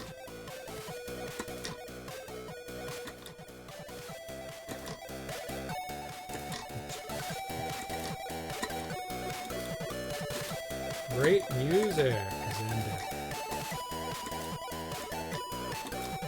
Oh my god, this is hardcore. What? That is not... What? There must be an adapter for that. But that is not an Atari 8-bit Original? mat. It's like it got a bar. It's $1,000. Oh, like for an arcade almost? Well, a home version. But it is like the arcade ones, yeah. Dance mats, L-Tech, StarDance. What? Custom USB. What? I don't get it. Why don't you have it yet? So if it works, then it works on the 2600. Exactly. Yeah. If it's 9-pin, it'll work on the Commodore 64, Atari 8-bit, 7800, 2600, a whole bunch of ZX Spectrum with an adapter, everything. I'll have to look that up later, because when I look up that mat, it's like really crazy mats. Like really expensive mats. Dance Retribution. Retribution. Retro. Yeah, I see it. That's nice. Yeah, I like it. Okay, dance mats. Yeah. Okay, I'm definitely going to play this. Well, I have to play some more songs and play a different mode, too. Okay, let's try the first one. You want different mode? Random? Try relax. No, not random. Try relax. Let's try see what relax is. Maybe it's a bit slower. Probably. So, let's go to shop. Filters. Application. No. Type. DIY. Nintendo ready. PS2 compatible. Wii compatible. So, maybe it's DIY? Maybe you can, like, make your own?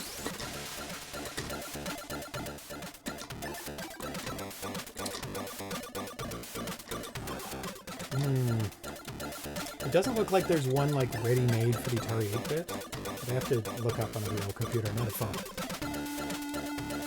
Too early. I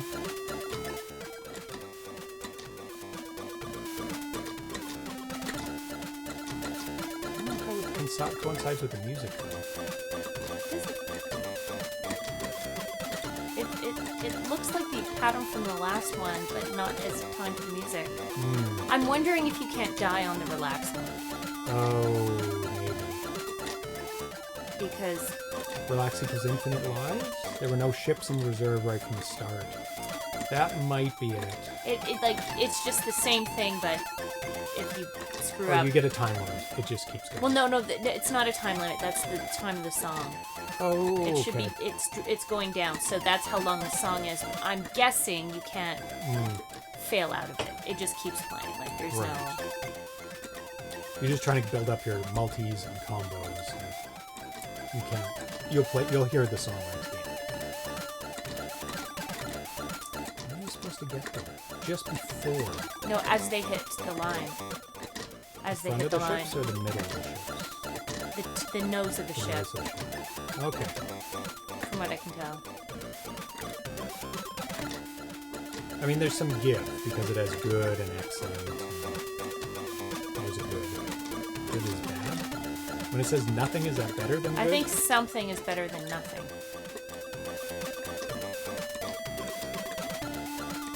Unfortunately, the company wanted to make almost all the profit associated with the sales of the game, leaving Jeff with little to show for all his hard work. In later years, Jeff would discover that one of his long-forgotten Vic games ended up being released in the USA without his knowledge via the company. It was called Space Zap. This is probably Jeff's first experience with commercial piracy. Oh my god. Wow. That's terrible. Oh, you got great. 2, 1, and it fades I out. got insane when I was... Oh, you got an insane? Oh, yeah, on the last one. It's really cute. So, we're going to go for random. And which is the one you haven't done yet? Digital Dawn? I haven't done Digital Dawn. Yeah, random. I don't think random would be as fun because it's just stuff. Whereas the arcade one, it seems timed. Pattern. It seems timed with the music. I don't know. We'll see. This is really, really fun. I want, like, I don't know, like 35 more songs. Yeah. Because the songs are great.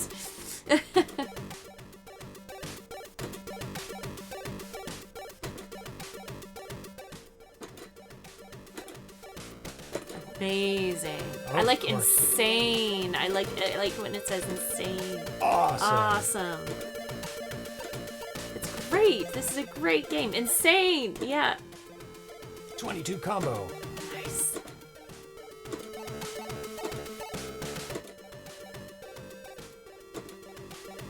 Seems very timed to the music. It is. Doesn't seem random to me.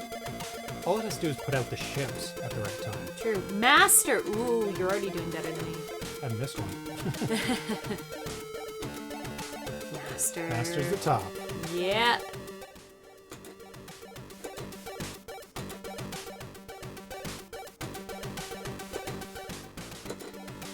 Knocking it out. Nice. More music. That's what sequels will be for. Yeah. Yeah, part 2. DLC. Now. Yeah. It's great. It's great.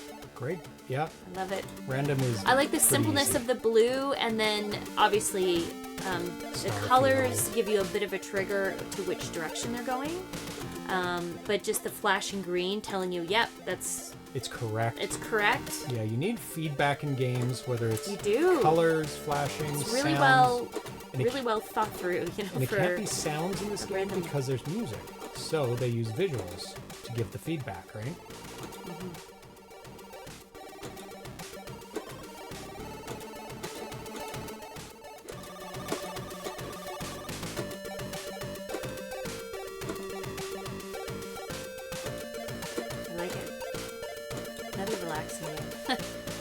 I don't find it particularly tense. No. Rhythm games, unless they're really fast and there's a lot going on. Oh, I messed up my combo. Oh, you did pretty good. For additional spice, you could add in the groove style modifiers. Imagine the ships arriving at different speeds, curving before they reach the circle. Oh, God. Disappearing just before reaching the circle. Yeah, exactly. Let's make it really hard. I missed 2 times. That was excellent. Destroyed the high score. That was excellent. Well, yeah. High score is 0 on random. Very cool. Yeah. I like it. And it was for a competition, so maybe they'll further the game. It's still a possible work in progress. Oh, so the title screen's really nice. Beautiful. Shadowing effect on it. Yeah. And there's the dance mat. I like that. Still not sure how to get that dance mat. A 9-pin dance mat. 9-pin dance mat. I have to look for it. Maybe we can dig up all the rhythm games and do a special episode of Dance Party. And, oh man, I'd be sweating. Put on some flashing strobe lights in here. I'm sweating after one dance. You know, Dance Dance Revolution. That's cool though. I really like very that. cool game. Very cool. So let's go on to the next game. Great music, pseudographics. If you're watching this after the fact, sometimes he forgets to watch the show. So the next game is interesting, that's why I have it on the show. Oh my god, minimize. It's Centipede Emulator, it's called. Now, this is the game. Oh, I didn't change the cartridge art. Oh no! Boo! I'll show you for 1 second. Okay. Cartridge art that I made. There you go. StarDance. StarDance. Oh, why is that there? Oh, I see why. Having this game on the show because it's a conversion of a game. It's not a port. So the person who made this was Norbert Kehrer. And they took the code from the arcade game. Arcade Centipede. And made it work on the Atari 8-bit. Oh. The actual code. So they didn't create new code, they made it work on They made it work. So all the logic is the same. Little modifications, because they had to. Okay. For, especially for the next one we're going to play. Okay. But this is a graphical game. The next one's a vector game, so they had to do a lot for the graphics. Okay. So after more than 5 years, I programmed something for the Atari 800 XL again. I ported my emulator of Atari classic arcade games Centipede from the C64 to the Atari 800 XL. This is the C64 version. C64, not an arcade version then. No, but the next one is an arcade version. Okay, gotcha. Because they both use the 6502 chip. Yeah. The arcade game for Asteroids that we'll be playing after this, and C64, and the Atari 2600, and the Atari 8-bit, all use the 6502 variants. The arcade machine uses the Pokey chip for sound effects, as the Atari 800 XL also has the Pokey built in. The original sound effects are directly played by this chip. Video hardware of the arcade machine is simulated. Oh, no, wait a second. Oh, I think this is the arcade. I don't know why it has C64 in there. Interesting, but I think this is from the arcade. We'll see. So let's load that up. Thank you for following P2P80. Nice, and, thank you. Also, thank you TM Events earlier for subscribing. Sorry, we were doing the interview. Yep. XCX. Yes, that's Always binary double check. version. There's It's too the many binary fast loading one. Suffixes that I'm like, I don't know which one. What, you haven't memorized all the suffixes? No, I have of not. Every single No, I have not. system that we sad play? to say. I'm sad to say. Well, let me just reset this so we have the audio correct. Centipede Emulator for the Atari 800XL by Norbert in January 2025. So we want it in English. Probably want more lives. What does it get? 5. Bonus life score is probably at the bottom. 12,000. Oh, let's do 10.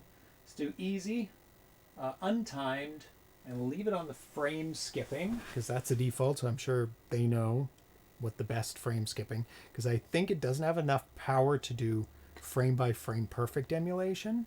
Every third. Because maybe the clock on the arcade version is faster than the one in here. Okay. So, there you go. Right, Press up, the down, button. fire, shoot, fire, start. Yep. There you go. Original by Atari.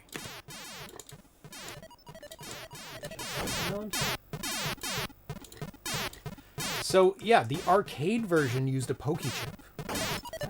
So, and the arcade used a 6502 chip. So, why couldn't you port it to the home system?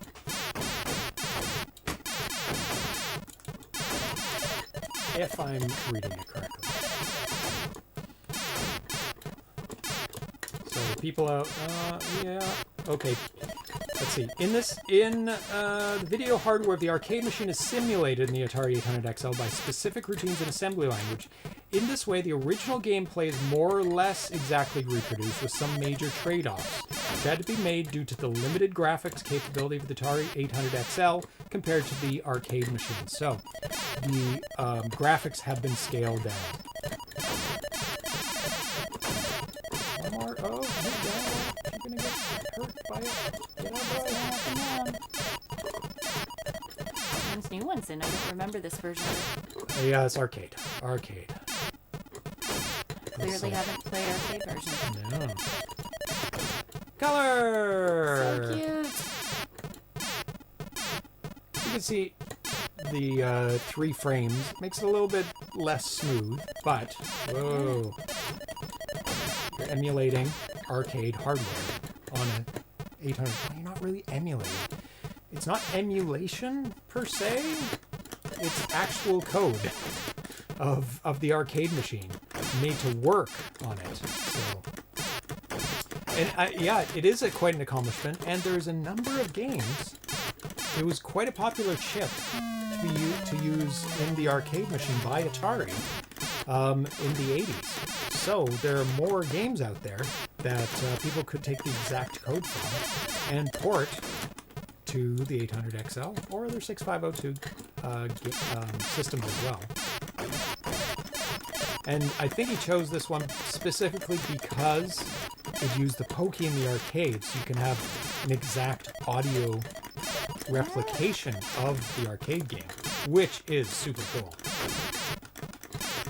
Gonna have to sacrifice frames, but kind of a good sacrifice to make to play kind of such a unique. Right into him. You went right into him. I tried to get under him so I can shoot him because he's worth lots of points. This sounds like a bit like what Cyrano J does to support ST games to the Jaguar. It is very similar because they're like the ST doesn't work exactly for the Jaguar. Oh, an extra life. 10,000. So you have to change little things here and there so that it works. And just like Stop it! the 5200 in 8-bit, they have a completely different joystick. One is digital and one is analog. And you know, if you use the same graphics mode, like for block and sock 'em, and Sock 'em, block 'em. sock 'em, block 'em. If you use the same graphics mode, then you don't have to change much between them.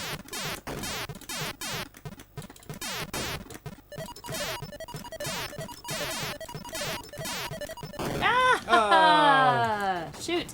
Right in. Oh, did you finish the level? No. Oh, you did. I think you crashed into. I did. Oh. No, stop it! Stop it! Get out of the way! Go underneath when he's up. Ah!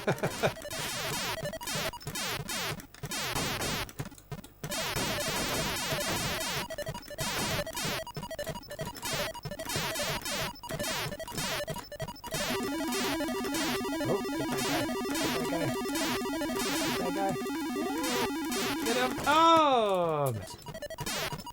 All the bonus points. Nice. Oh, 900. That's a pretty good bonus. Yeah, well, spiders worth it. Quite a bit. A little tricky to get. Whoa, they're coming down. Getting a little bit harder now. Oh, no! Oh, right into I it. was trying to dodge him. How many lives do I have? 3. Well, we put it on easy mode. Okay, so I have a And lot lots of of lives. And extra life of 10,000. So your lives are going down. Oh, there. Oh, get him this time. Get him. Shoot through that mushroom. Oh, one more. Oh, yeah, you got him. Didn't say what you got for it. No, I always thought they got... That would be a pretty decent score. It's like the UFO. Space Invaders. Going along the top. Oh, please. I don't know how to... You have to shoot them. Do you? They make more mushrooms. Which is good and bad. More mushrooms equals more bonus. But, you almost have another extra life. Oh, coming down. Get away from me.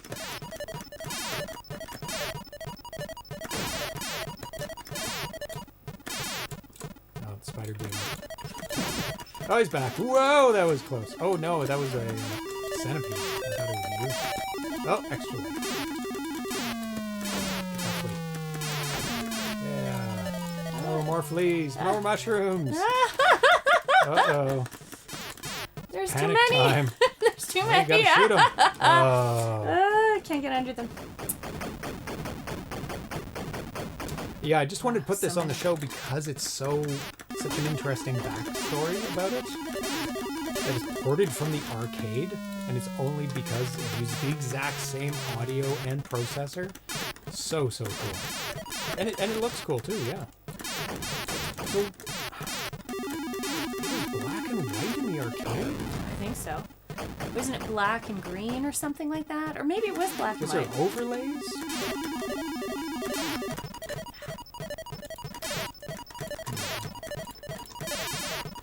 So I think color. Was it? Yeah, it looks like they sacrificed color to get the high resolution. That's why. They went in monochrome. Yeah, it's got lots of colors. It's like super psychedelic colors. Like super pinks and teals. That's why I'm like... Nostalgia says no Centipede was very colorful in the arcade. Yeah, Was they it? didn't specify what they sacrificed, but obviously color. Color. So they can get the really... It's quite detailed, right? So it looks like they retained the detail of the game, but not the color. And that's, I mean, you don't need the color to play it. So I think that's a good sacrifice rather than a chunkier mode of graphics.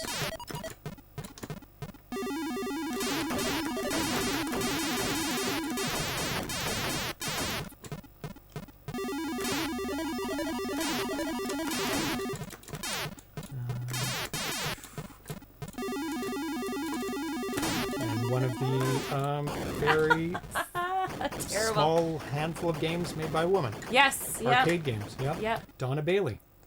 Coded designs. Who is everything. 70 years old now. Oh, wow. Born in 1955. Yep. I'm dead? Okay, I think we'll move on to the last game. Okay. I don't think I need to play. Yeah. Played Centipede before. Yeah. Obviously not enough in the arcade to remember. Does it have trackball support? That was brought up in the forums. It Okay. doesn't. Okay. I mean, it has joystick trackball support, fake trackball. Fake trackball. Okay. But somebody posted the trackball code for the developer to maybe put in. I don't know if they will. That'd be super cool if they did. Because the 2600 trackball version of Centipede exists. I have it up there. Awesome. Yeah. Awesome. There's a trackball line of games, which you can't get anymore. But there is a trackball line of 2600 games, I was converted all to trackball because all the arcade versions were trackball. Oh, gotcha. So they wanted trackball versions of those games. That makes sense. I think Thomas Jensch did the conversions for those games. Yeah. So, similar story for Asteroids. Let me switch over the cartridge. There we go. And it's called Asteroids Emulator. It's not an emulator. Let's see if this loads. It's giving me some heck before. Some guff, yeah. No, I couldn't get it without that, but at least it's loading. So you just have to press the button a couple times. We're just going to be on defaults. And then it'll load up. On an emulator works fine. Something about my system is not super happy with. Yeah. So this is a similar idea. It's also made by the same person, Norbert Kehrer, but this was made in 2012. Right into it. I gotta get my asteroid mindset. So this is an emulator of the Atari's classic arcade game Asteroids from 1979, running on left and right. What is going on? It's you know when you can disappear? Yeah, down to warp. Down to what? To hyperspace. Down? Okay, that's what I'm pressing. And then you hyperspace into a rocket. No, that's okay. Yeah. I was like, why do I keep changing? But it's left and right. I always forget that. Yeah, I'm hitting down ever so slightly. Yeah, the original game in the arcade has it was all buttons. I remember that. Yeah. Left, right. Left, right. Ugh. I wrote this program for the ABBUC Software Contest 2012, where it reached 3rd place. The game principle was implemented in the arcade machine as a so-called vector game with a 6502 CPU. And Atari's custom-made video hardware, the digital vector generator. So obviously in this version, he had to do the graphics, a whole new graphics engine for this one, because it was vector-based for the arcade. No!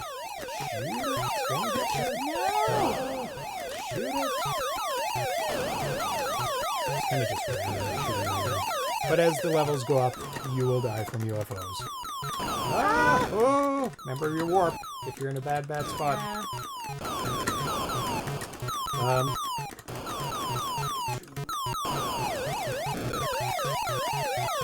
Since the 90s, arcade emulators like MAME can emulate the classics like Asteroids on the PC or Mac. This program is an Asteroids emulator for the Atari 800XL. The emulation of the arcade machine's CPU is done by the 6502 processor of the Atari 8-bit. The video and sound hardware is simulated by the Asteroids emulator program.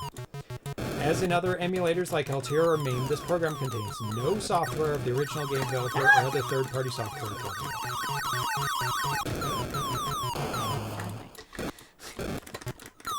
The arcade game was later ported to many different hardware platforms up to today's smartphone era. Not many of these ports offer the same pleasant and elegant gameplay as the arcade original, though. Even Atari's own version for the Atari 8-bit home computers isn't very close to the original. So you can see the frame rate is a little slow, but very playable. Like, you can see them coming, you can get out of the way. Cats! The cats are on the loose and they must be stopped. They are on the loose. Cats are on the loose. Uh-oh. Where is that cat? He went high. He's behind your printer. Naughty. You are right nostalgic.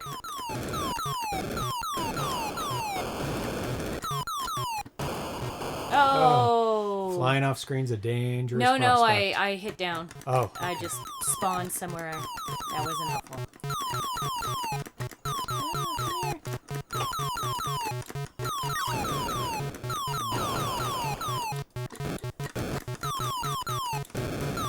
Just looking at the video output that we have. Yeah? Troubles? No. I'm just like, our feet are offset from our bodies. It would be funny What? if we lined up the two cameras. Oh. So we have this, and then it just continues down. I think you should mirror it. So your feet are on my body, and see how long it takes for people to realize something is up. Flip it over? Yeah, mirror it, yeah. Well, there goes our April Fool's prank. Oh, you can It's still do it. flipping the feet. Okay, everybody here, don't say anything. Yeah. On the April 1st show. It's the most hilarious prank ever. I've been trying to think of stuff for April Fool's Day. Oh, really? I'm terrible. Everything I think of,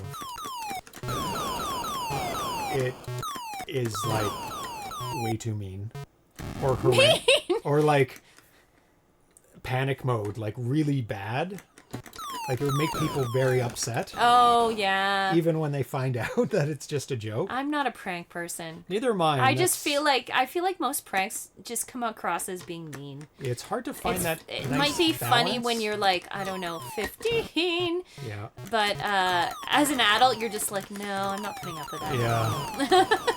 Like, I've thought of two really good ones, but they would involve other people cooperating.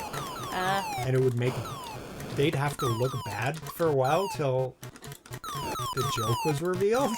Oh. And I'm like, one, I don't think they'll go along with it. Two, I don't want them to go along with it. Right? I'm not sure I'm getting hit. I think I'm hitting down and I'm immediately dying. Like, Sir. it's not supposed to spawn in a way that it kills you immediately, right? Like that. It's like, I think there might be something weird do you think, with the warp. I don't know. You try it. You see if you see something similar. Sure. The warp might be... I would love to see Tempest get this treatment. See? I didn't die. I didn't die. No, not every time. Oh, but sometimes I go down and I respawn and I just explode. Now, the I don't know if that's normal. Like, might explode where you warp into, and you're just not seeing the asteroid because it's already gone when you warp into it. maybe. I didn't think that was the issue, though. Maybe. You're right. If it explodes, it will kill you. Because it just exploded when I don't accidentally ran into it. You'll see it. Maybe. Like I said, I don't play Asteroids that much, so I'm not sure that's the risk. Bit too loud. And dead. Hyperspace sometimes makes you explode spontaneously, yes. Oh, that's okay. the way the arcade asteroids just wow, does. That's okay, dangerous. so you do just explode. So don't do it unless you really need to. Yeah, unless you're going to explode anyway, like there. Ah! I also, if you hyperspace and there's a lot around you, there's just so much risk that something's going to hit you immediately. So. Yeah, you're toast.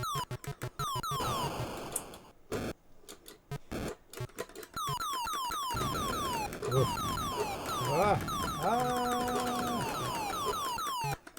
Staying in the center is safe-ish, but also not safe.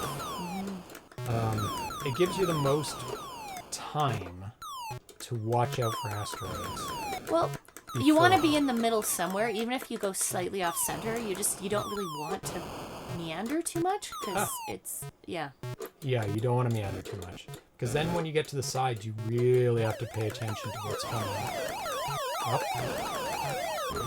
from the opposite side. I'm guessing the copyright 1979 Atari is from the original. Original, yeah. Done in vector graphics. Oh, no, it's tiny UFOs. Where are you? Oh, we gotcha. No. We gotcha. I didn't do too bad. No, I don't think so. Oh. I think you beat me. Oh my god.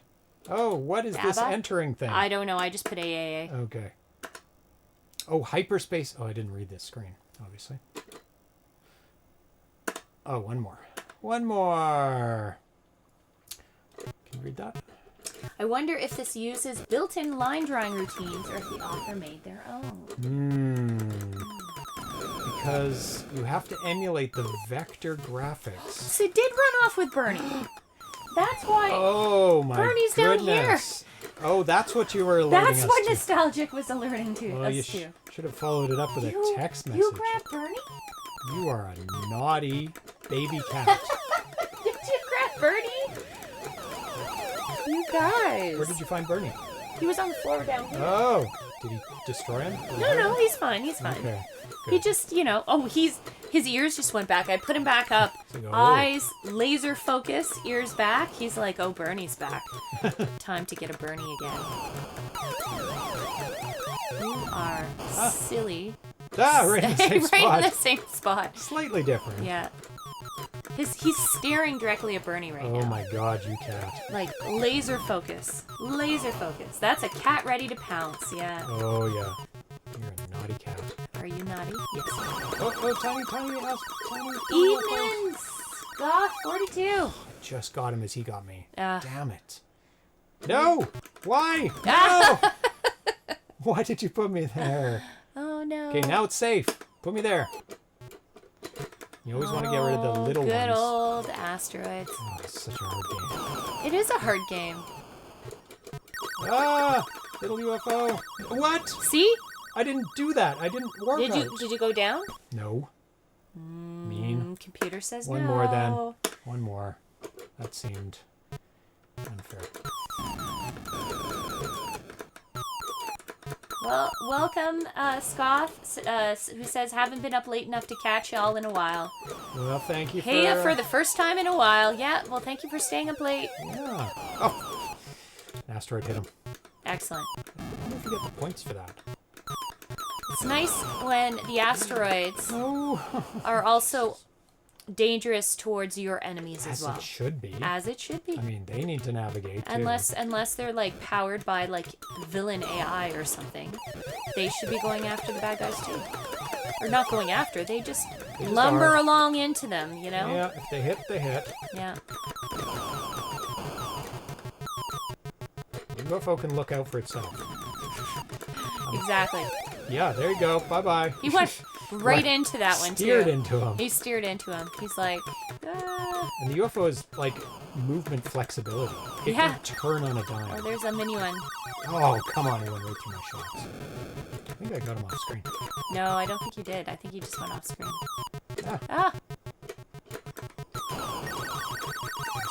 There you go. Good job.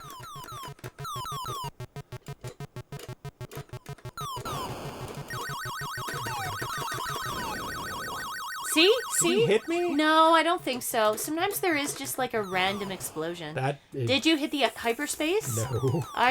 It's so easy to accidentally hit down when you're trying to go left and right, I find though. I don't know. So there's definitely some right into you. There's definitely some like random explosions. So yeah. Cool. Great versions, obviously, because they're the exact versions from the arcade translated over. That's a cool project. Like, really cool project. I hope he continues on with that, converting more 6502 arcade games to 6502 computers.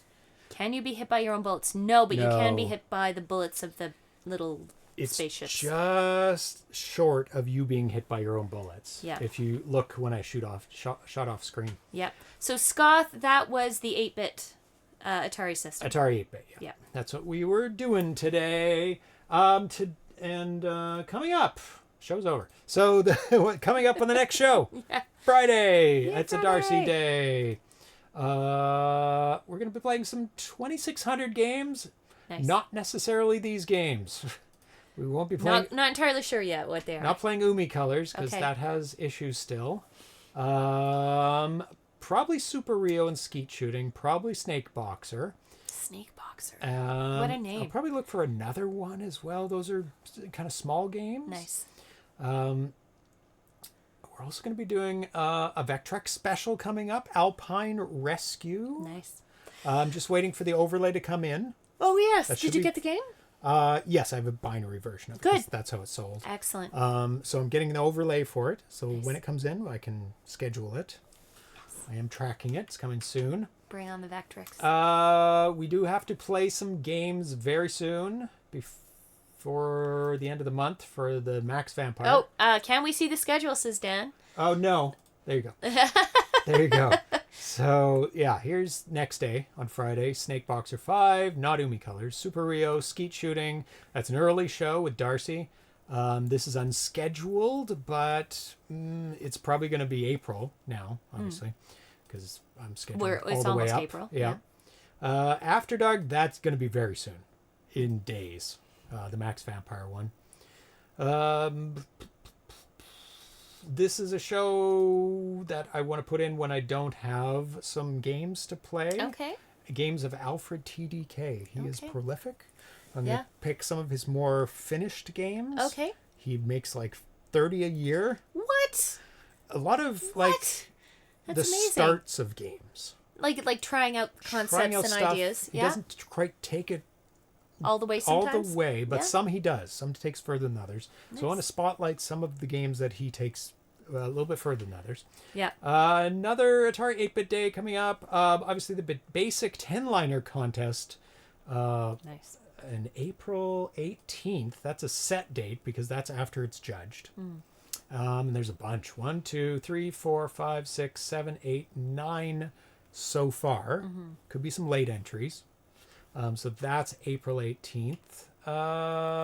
We'll be having an interview in May with Eduardo Mello from Opcode Games and unboxing a bunch of new 7800 re-releases through Opcode Games of Popeye, Keystone Coppers, Moon Cresta, and Univars.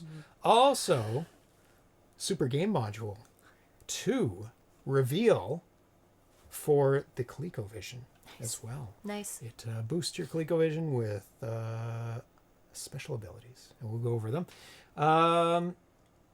What else? We're going to have the Draconian Deluxe exclusive world premiere of the new version, the deluxe version. An interview with Daryl Spice Jr. That's going to be released through Champ Games Presents. Oh. One of my favorite games ever on the 2600. So good.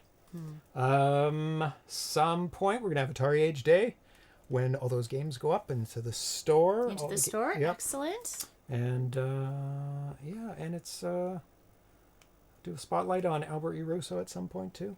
We'll see when those hit. We'll see. Pull Al in for some conversation. Bunch of After Darks I want to play. Downland, finally finish that. Yeah. I know how to finish it. Cave Raider, very hard, very awesome. Rogul, I think I'll have you on for Rogul. That's the roguelike, right? Yes, it's so good. And it's randomized. Yes. I think, did I play a little bit of it or I watched maybe? You may have you watched. and Erlen play it, I think. I played with Erlen because he loves roguelikes. Yes. He loves random type games. Yeah. And that is one of the ultimate Atari 8-bit random. It looked really cool. It's super awesome. Yeah. A bunch of other stuff that we're going to be playing. So that's it's coming up.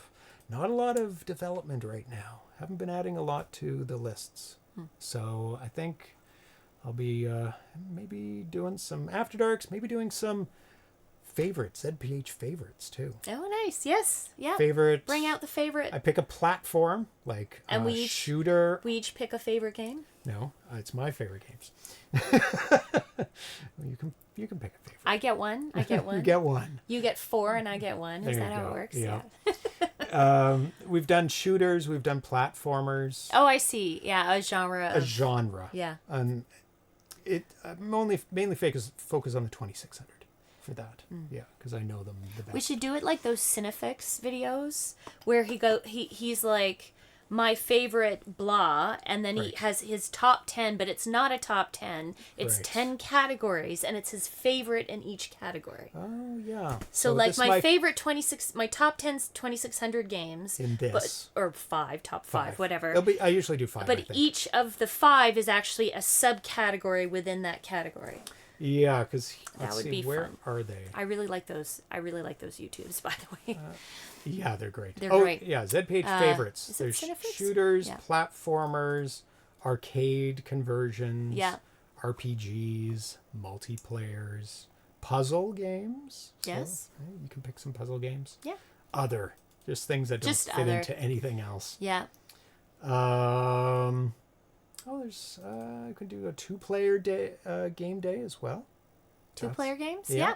Yeah. Dual joystick games. There's some we haven't played. Oh, yeah. There you go. Whole bunch of things. I build up shows in the background. Well, you come up with ideas, right? Yeah. Of things to because if I ever need a show idea, it's like, nothing was made.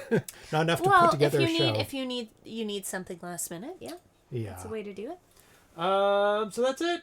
Yay, that's it for thank today. You for joining us. Thank you, John Hancock, for showing off his new games that you can get from him. Yes. Great puzzle game.